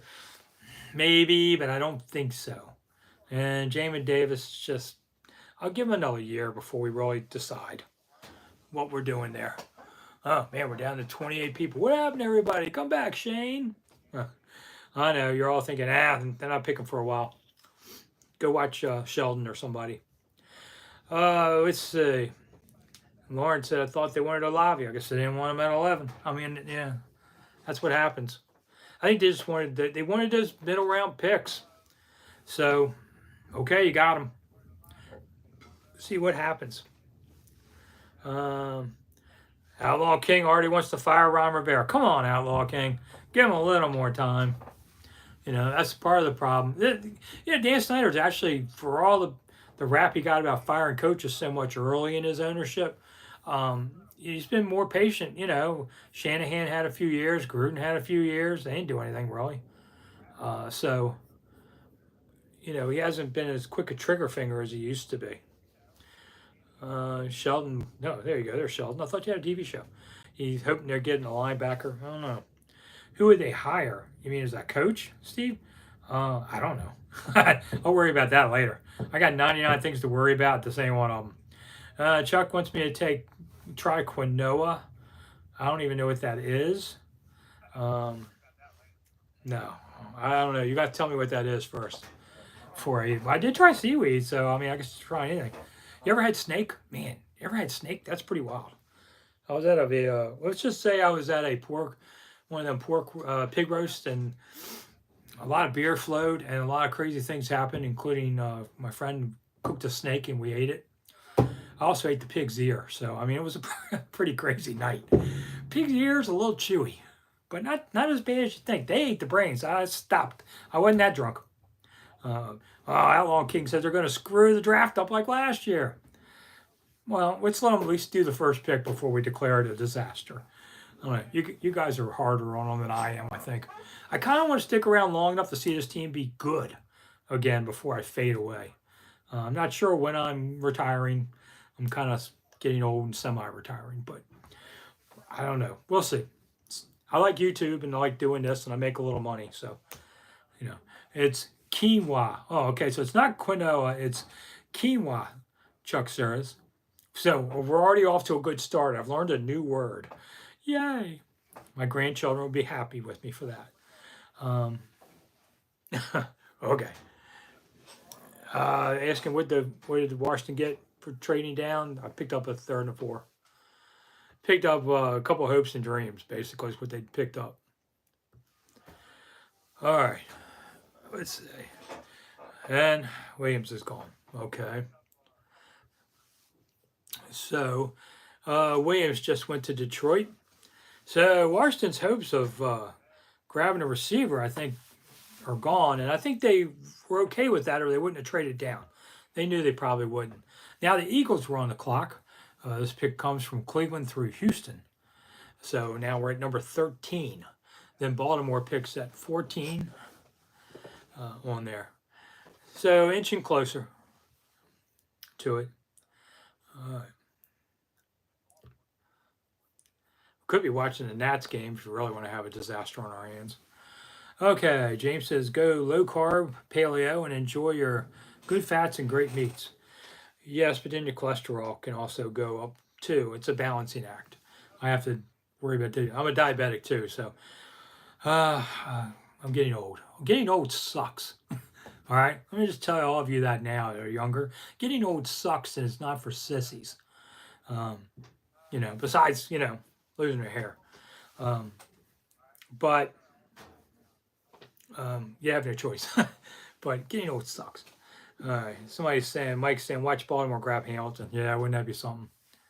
Yes, Sheldon, it does beat the alternative of me going, but I kind of wondered what was happening in January when I was on the ground, but I'm back up. Been through it a few times. Working keeps me young. Well, keeps me out of the poorhouse, if nothing else. My wife and I are building our retirement home, and I guess I'll have to keep working instead of retiring.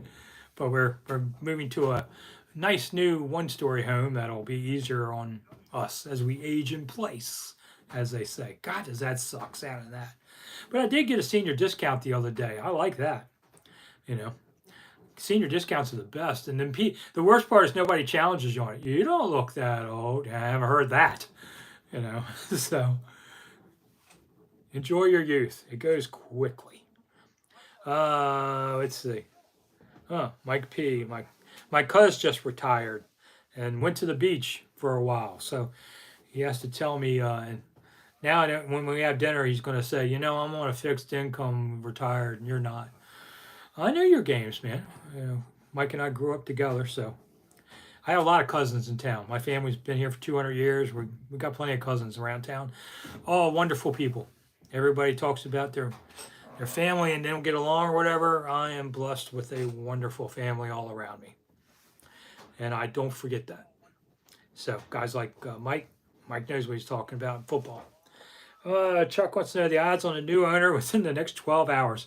Okay, I'll say 1,000,000 to 1 on that one. No, I'm not taking bets. Is there a new owner by a year from now? Don't think so. I know everybody wants to get rid of Dan, but I don't think so. But I could see maybe a suspension if certain things happen. It's all about what the league's forced into doing, not what the right thing is to do on there. Sheldon thinks I'm panicking about a wide receiver in the first. There's plenty of good ones left. Yeah, but I don't think so. Roger says, hail the Redskins. There you go. This is my bell, by the way. I spent $10 to create this show last year. I spent $5 on the bell and $5 on some black magic markers. Ta-da! It's all about that. So Paul says he had bypass surgery in May of 2021, but he still sneaks sweets. Okay, so I had bypass surgery in 2004. And I don't know if you can still see the scar or whatever, but it's not the worst thing in the world. You will get better, but it ain't for sissies either on that. Beige says Embassy Road is the best. Okay, I hope you came on it, and even if you didn't, I don't know. Mike says I missed the band. The band's going to be back this fall, but it's only going to be about 60 people, and instead of like 120. And I'm not sure. I heard they're going to learn new songs from this century, but yeah, I'm interested to see what the new song is. I know they're working on that too. You know, hail to the Commanders. I don't know. Could be. Does Washington have players they are paying who are not on the roster prevents them from getting better? So do they have dead cap money? They do. I don't think it's anything backbreaking. It's not like some of the other ones on there. Some radio station, if you saw that, just tried to text me. So I don't think the dead cap money is not a problem so much. Paul says health's important. You want to get one body? Yeah, and I got an extra large one, so I'm trying to get smaller. You are who you are. Matter of fact, I had open heart surgery. I asked the doc, afterwards, I said, Doc, why do I have to do this? I lost a bunch of weight. I did everything he said. And he goes, it's not about you, man. It's your DNA. All right. So, if you have heart problems, please don't be an idiot like me. I walked around 2 weeks with pain, thinking, man, why is my arm hurting all so much? I was having early warning signs. So if you do, don't be a dummy like me. Go do the smart thing and get checked out. They got great meds and great doctors today. Matter of fact, I'm having them look at me about why I was on the ground. They haven't figured it out yet, but we'll get there. Nothing will ever beat HTTR, Mike says, and you're right. I'm all for you on that one. Can you guys see the messages, my text messages that come up on the screen for me? Am I the only one hopefully that sees them, or are you guys seeing my business too? Yeah, I don't want you to see when somebody source calls me. Genghis Cohen. Ooh, like that name. Says hi. Hey, Genghis. I'm not messing with a guy named Genghis. That sounds like a tough guy to me. On there. Genghis says, missed the fun. Yeah, we all do. Fun will be when I can quit talking 100 miles an hour. All right. And Genghis, yeah, all right. Okay, Mike didn't see it. Good. You guys can't see who's texting me. Okay, coach, don't worry. They can't see us. Go ahead, keep going. No. All right, so like I said, Washington picked up 16, 98, and 120 for trading down. So do they pick a quarterback, Genghis says? Not in this round, but, Carson Strong's there in a second. Go for it. It's okay. You can never have enough quarterbacks, especially with this team that seems to, have a whole hospital wing filled with them every fall. Joe Guido says, is the offensive system going to change due to the acquisition of Wentz? I hope so. Or is it a matter of them being more used to the system? I think Scott's going to gear this a little more downfield on it, but he's still got to figure out how to get the running game mixed in with this. So let's see. I'm not worried about Carson's knee. Somebody asked me that. Are there any paddle tours on the Potomac? That's a good question. Let's see. I don't think so. There's like the duck boat. I haven't seen them in a while, but the duck boat where they took an old, military boat and converted it. They did that, but the tourism's still uh, way down in Washington. I'd say it's 10 to 20% of normal. So if you'd like to go on a tour, hook me up. Mike says Charlie Cashley was underrated. I would agree with that. I'm a good friend of Charlie's. Always worked very hard.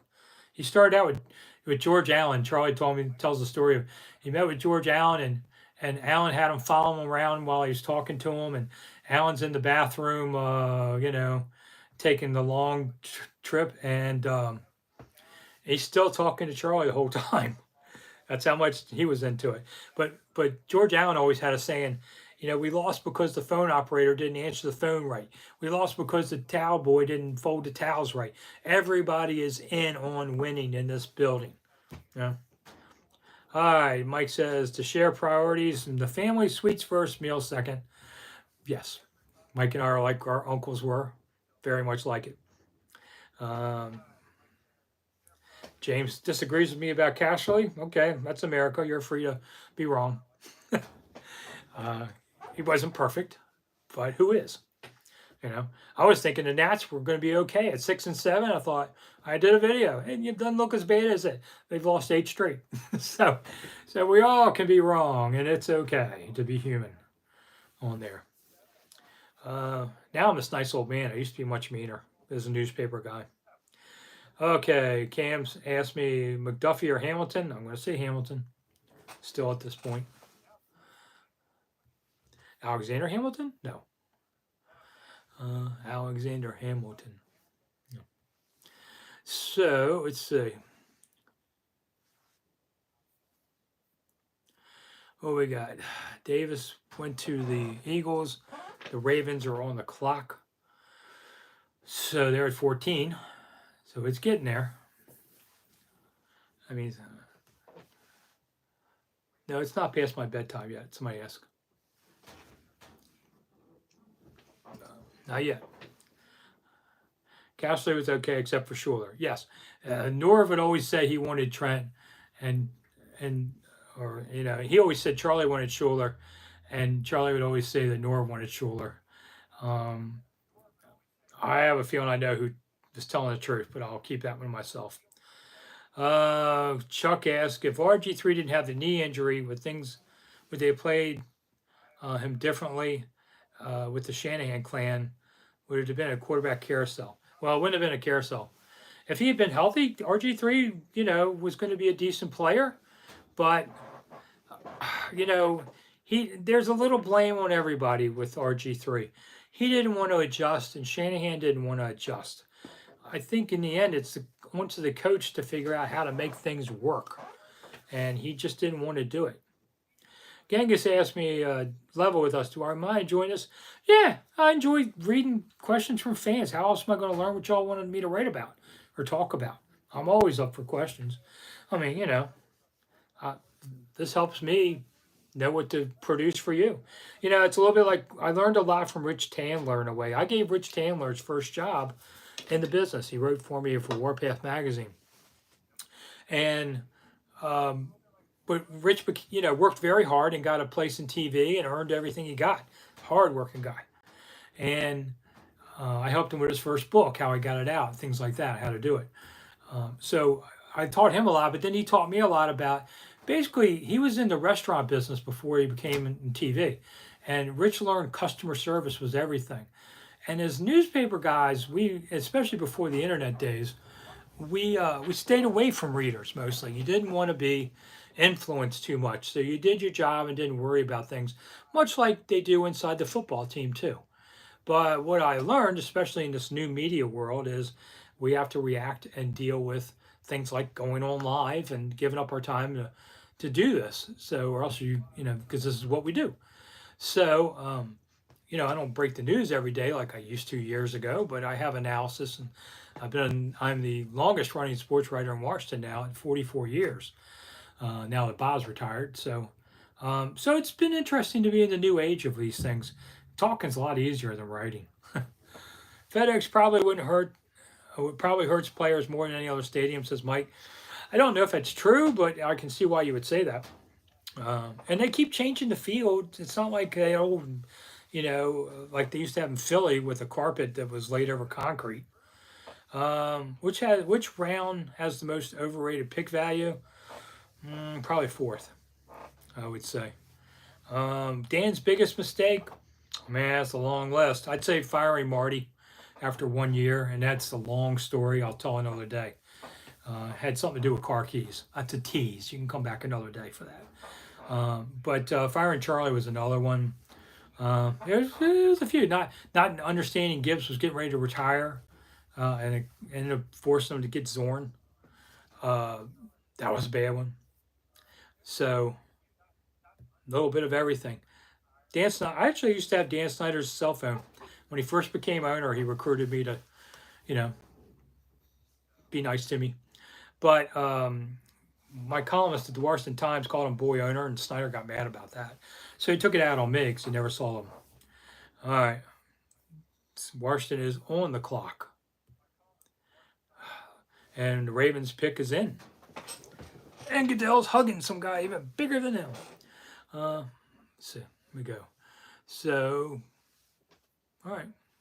Is this time for ESPN to go to commercial again? We'll see in a second. Won't we? Well, right now they haven't gone to commercial yet. But the Ravens are here. Let's see. Man, if they take Hamilton, I'm going to be like, just because waited this long. Hey, if they don't take Hamilton, then I'm just wrong. If Washington doesn't take them, then I'm just wrong. That's okay. Been wrong before. Let's see. Jordan Davis went to the Eagles. Come on, ESPN, show me. Will Washington ever get the draft? Yeah, but I think may require a new owner. The NFL hands these things out for favors. Dan doesn't get any favors. It'd be great to have it on the National Mall. I'm not sure they can because for-profit companies aren't allowed to use the National Mall like that. But it doesn't mean somebody's charitable contribution can't make things happen in Washington. So I think it's a possibility. Or it could be on Pennsylvania Avenue at Freedom Plaza. Some of y'all know it's just by the White House. They could maybe put it there in the street. That'd be kind of cool. Firing Norv was number one damn mistake, says Mike. Well, it was a mistake, that's sure. Oh, are you kidding me?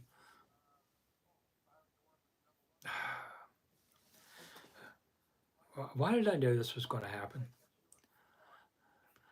So, the Ravens take Hamilton at 14, right before Washington could get him, if that was their pick. I told you not to move, and they're never going to admit this, okay? Rivera's never, ever, ever going to admit that they played a game of chicken to try and drop back and get Hamilton. That's never going to be admitted. Maybe in 10, 20 years from now, but not now. But if they did drop down like that, thinking they could pick up picks and get them, then shame on you, you got caught. So, what are they going to do? Whoa. Let's see. I don't know, because Houston's on the clock right now, and then Washington. So, I had a feeling Baltimore was going to grab him. Oh well. I didn't get to see the young lady you just mentioned. One of you. All right. Now the new favorite might be Devin Lloyd. Maybe. They're just going to say, oh, we got the guy we wanted all along and we managed to trade down to get him. Ha, ha, ha. We fooled you. Don't think so. So nobody tells the truth from this stuff. Including me. I don't know. I told a friend of mine who's a minister today, we had lunch. I said, lying's not a sin in the NFL when it comes to the draft. He goes, what? Lying is a sin. I said, not in the NFL when it comes to trade time. No, it's not. Or else we're all going to hell. What can I say?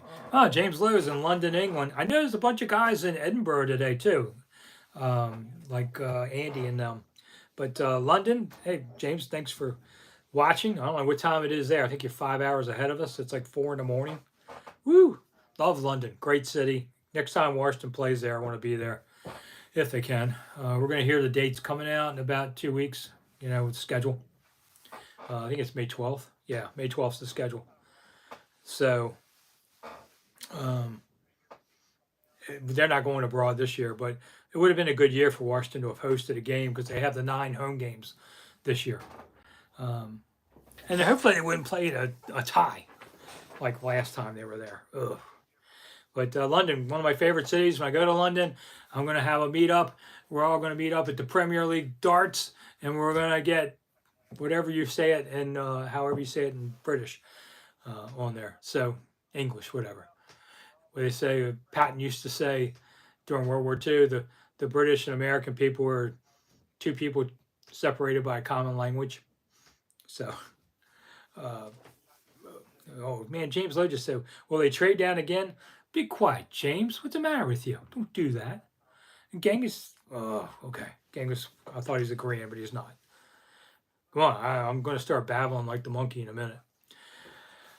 You try talking. My 5-year-old granddaughter saw one of my Rick Snider's Washington videos, and after 2 minutes, she kept looking up at me during the 2 minutes. She finally goes, oh, that's a lot of talking. And I feel like, you're talking. You're 5 years old, and I know you talk like crazy. So who are the Commanders picking? I don't know. I don't know at this point. I'll say they go receiver. What? Overpaid, oversexed, and over here. Okay. So, all right. That's from London. I know there's like 8 guys in Edinburgh that are big Redskins Commanders fans. Taking all the drink. And I'm sure they're having a hell of a good time. Edinburgh's a wonderful city, too. I am a Scottish lord, by the way. You do not have to bow to me, but a head nod and, paying your taxes to me would be great. So I'm a lord, and my wife's the Lady of Scotland. Somebody asked what's the best restaurant in Chuck County where I live. Wow, good question. Depends on what you want to eat. But Texas ribs in La Plata, really good. But we got a few. Most of it had too many chains where I live in Waldorf. Commander's pick is in. All right. Let's see. So Green went to Houston. Washington's on the clock. They took a guard in Houston. Okay. So we're now waiting to see what Washington is on the clock to do. Trade down, and I'll be upset. Oh, are they at commercial yet? Let's see. No. Okay. Well, they did it once. I wonder how many of you watch the All-22s. It seems like a lot of you really have picked up your knowledge of the game in the last few years watching the All-22. Oh, somebody went to commercial, Joe? Maybe it's the NFL. I'm not watching them. I only have one TV.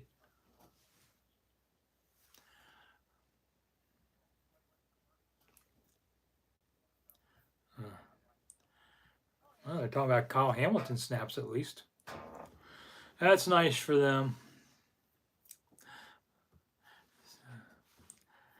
Let's see. There's a lot of talk that Baltimore and Washington want to. They're not going to be scrimmaging each other this year. But Washington used to do Philly for years, and then they did Steelers when they were in Pittsburgh. The year they went down to Miami and Tampa, and we covered those. Man, Tampa's hot in July. Oh, God. Whew, those were brutal practices. Oh, ESPN did go to commercial during it. Unbelievable. 2 for 2. And they denied doing it, and yet here we are.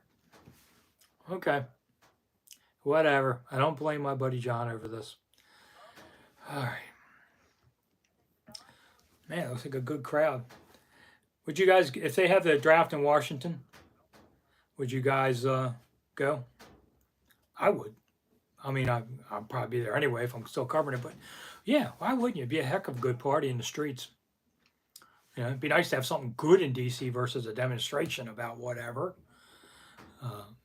But we live with that in Washington. So if you want to come here and demonstrate, I always say that's fine. Just stay out of the streets, get on the sidewalk so I can drive home.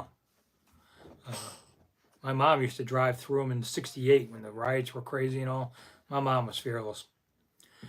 All right, Genghis, I don't understand why people aren't more upset about going into the season with this quarterback. Well, I think because this is as good as they were probably going to get. So, lowered expectations. I mean, last year everybody was big on Fitz. Fitz had no real resume, that made you a lot of hope. He'd been around forever, but he didn't have a resume that was made you say they're going to Super Bowl. But he got the benefit of the doubt a lot more than Carson Wentz has. I think Carson will be okay. I really do. I'd be surprised if he's a bust. And you couldn't get Garoppolo because he's still not even healthy. Would never trade for a quarterback as off-season surgery. Huh. This two-team thing. Listen, yes, 2 in a row, but he was with Philly for a long time, and then the 1 year in Indy, and their owner's a dope, to be honest. So I would not put that in. Put so much in a lot of stock in that. Well, the Commander's pick is in, but it's still commercial time. ESPN. You swear you're not going to do this, and you did. I want to see Goodell hugging somebody. I don't know who it is. We're going to figure it out. Then I'm going to fade to black in a few minutes and go write my stories and stuff. And do another 2 minutes. You heard it here first. Well, yeah. People tell me if I forget to do the bell once in a while, I get a bunch of grief over it. Or if I hit the bell more than once in a video, I get grief for it. Or if I wear the same shirt all the time. I don't have an unlimited, budget for clothing. So whatever I can find out of the Goodwill bin that fits. You can't see the bottom. So just wearing sweats. But no, while we're waiting here, I'll just say thank you all for coming tonight. I appreciate it. You had plenty of choices, and a lot of you have come. So I appreciate that, and we'll do this again on Mondays during the season. Might do it a little in the off season. We'll see what it is. JP just said they took Dotson at 16. Well, JP would know. So, but anyway, I always appreciate you guys coming and supporting me, and I make a little money off YouTube, and that always helps. Unfortunately, that's all it is. And you guys answer the trivia question practically every day. It's like 500 of you. Steady vote every day. Let's see. You can't give me a lot, but you can give me grief. Okay, thanks, Dave Sheldon. Appreciate it. Like I said, I've been treated very well, mostly on social media. I mean, a few of you hate me and wish me death and all that kind of stuff. I mean, seriously, come on, get a life. But most of you have really been great. So I do appreciate that. My YouTube stats say that I am watched 99.4% men. So I guess no women watch me. Not even my mom. So I find that I don't believe that stat. There's got to be more than that. All right. Really, we're going Dotson, huh? Okay. Didn't we have well, that was a Dachshund with a C. All right, that'll be the next drinking game. How often do I screw up the name? Yes, I do think they wanted Hamilton. Somebody asked me, but took a chance. Got burned. Oh, man, I probably owned a couple other picks by now, and we're still watching ESPN commercials. Because they can't run enough commercials. All right, coming back to the Valley of the Dollars. Vegas is a great place you can walk around so much too. Don't do it in the summer, man. I was in Vegas once. It was 117 degrees. Whew, not making that mistake again. Yeah, my wife was born in Las Vegas. I always say her mom was a showgirl in casinos, but she wasn't. All right. So they're actually coming back, and they have to admit Washington actually got a player. Good job, ESPN. You're helping me. That I do appreciate. All right. So they're coming in very slowly, sort of like the theme song of Dallas, where they come up the driveway and it takes forever. I went there in Dallas to the old South Fork. It's not as big as you think. Cool place, though. All right. So we're going to talk about things first. Yeah, yada, yada. Man, it just sucks the life out of this, doesn't it? Oh well. Oh yeah. Okay, so they're going Dachshund on this. Here it is. They're going to show it. The pick is in. And he got rid of the Redskins name. I thought that was the NFL's whole hating thing. So, not showing very many Redskins fans in the crowd. Maybe they don't have the new jerseys yet. And with the 16th pick. Yeah, that happened 10 minutes ago. The Washington Commanders take. And they're going to make it official. Jahan Dotson, Penn State, wide receiver. Penn State guy, huh? Okay. Well, I mean, he's a nice receiver. He's not the guy that everybody thought. Maybe they just felt like they had to get the receiver. At least he's a regional guy. Some of you have seen him play, because watch Maryland, Big Ten. So 5'10"? I'm 5'10". He weighs 178. I don't weigh 178. All right. They're just showing, I'm looking at ESPN right now. Woo, nice one-handed snag by him. So he has good hands. I've heard that about him. They need a guy who can make some things happen in the end zone.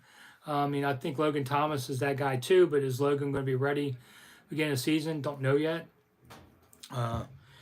This isn't quite the guy I thought they would pair with McLaurin, but, well, we'll see. All right, so much for that. All right. Now everybody's got to go. You got to go refill your beers and watch the rest of the silliness. It's only 10 o'clock. Let's see. In the next round, no, I'm not saying that one, Genghis. Okay, so, yeah, all right. So, in the bottom line, they got a receiver. Decent receiver, good hands, contested catch kind of guy. They have speed downfield with Miami. You weren't looking for the next Deshaun on this. So, I wouldn't have traded down. I think I'm going to give them a C on this grade. I'll have to think about it. What grade? People say you shouldn't grade a draft for 3 years. Well, you're not going to wait 3 years for a draft grade. You want to see it now. Okay, it's probably wrong, but whatever. I tend to be more optimistic in the grades. I do grades after games too, and everybody always gives me a hard time about that. Guy runs a 4.43. Okay. I won't tell you my 40 time, but it wasn't 4.43. It was almost twice that. Whew, I don't know. I wasn't bred for speed. Marvin Gomez says horrible pick. Okay, first on the board, Marvin, on that one. But Bob Miller says in Ron we trust. So, all right, you're first on the board with that one. 40 times are overrated. I agree with that in some respects. Bob says Ron's the greatest GM ever. You said that, not me. I don't hate on Ron, though. I like Ron, and I have a lot of respect for Ron. I don't always agree with Ron, but I do respect him. Ivan Gutierrez thinks it's a good strategy. Well, if they tell me that, we were wanting Dachshund all along, he's going to be you're going to hear this, and you're going to hear this whenever Ron comes out to talk to the media. People, just like Jamin Davis last year. Nobody was looking at this guy. We had him targeted all along. Figured we could move back. Whatever. Just, we'll see what he can do. I'm not hating on this pick because I would like to at least see him in camp first before I hate on him. Rookie camp is Friday, I believe, and I'll be at it. I love watching rookie camp first day. It shows me a lot about rookies, first impressions. So watch for Friday report on that, on there. We got OTAs coming up. We got mini camp. I'm going to be at a lot of them, not all of them. They don't let us out at all of them. And I do have a life now, so I'm going to miss one. One big day I have to have a medical test, so I can't be there. It's hard. If anybody out there has been sick, you try and schedule tests, they take forever, and you show up when that time comes. Joe Guido says they'll go for the best available athlete in the next round. I would probably agree with that. Your first one is, I have no problem picking for need. I know they say that that's a way to get burned. I wouldn't say I do it every time, but if things are even, yes, I would go for need. If they're not even, no, then you're reaching, and that's a mistake. Ivan wants an offensive lineman and a CB. I would want a CB before an offensive lineman. I think they can hold up on the line okay on this. I mean, when there was a lot of talk about if they were going to draft an offensive tackle first round, that to me means you were going to shove Cosme inside. I don't see that there. David asked, have I ever played any golf? Okay. I had a heart attack in '02. Everybody said you need to take time off, play some golf. I was working like 80-hour weeks. Now I don't work so much anymore. But so I tried golf and I found it boring as all. Couldn't stand it because I didn't care if the ball went in the hole or not. And I mean, if I want to go for a walk, I can go for a walk. I do a lot of walking on there anyway. So I just didn't care. And if you don't care in golf, you're going to really suck. And I don't care to do that. So I went to the driving range a while and hit some, but not my sport. You know, covered a lot of golf at times, but not my sport. Too redundant, in my opinion. I like baseball. I like football. I like basketball and horse racing. Those are mine. And hockey, some, but it's kind of, we all have our favorites. Everybody who covers football, by the way, their favorite sport is usually another sport so that you don't mix your business and pleasure. My favorite team, Maryland basketball. Started watching them when I was 12. And I went to Maryland, so, you know, I've covered the team a few times, so I like Maryland basketball. Man, I had everything set up and forgot to plug in my phone. Now it's saying, where's the battery? All right, now you get to see my things turn around real quick. Okay. Compelling podcast stuff. All right. Anyway, okay. So I said I'd do this until I was ready. James Howard says, fellas, we get mad when the team picks a big name. We get mad when they pick someone none of us knew. And he's laughing. Yeah, you're right. Ivan thinks that they're going to win the NFC East. Sure, why not? Might as well be optimistic. It's April. I mean, people that hate on this team, I want to just say, this is supposed to be fun. This is supposed to be something you're enjoying. So try to be happy about it. Life's too short not to be happy. All right, are we done? I think we're done. God knows I've talked for 2 hours. That's more than anybody wants to hear. So anyway, I'm Rick Snider for Rick Snider's Washington. Thanks for coming. I've had a great time. This went much more better than I thought it would.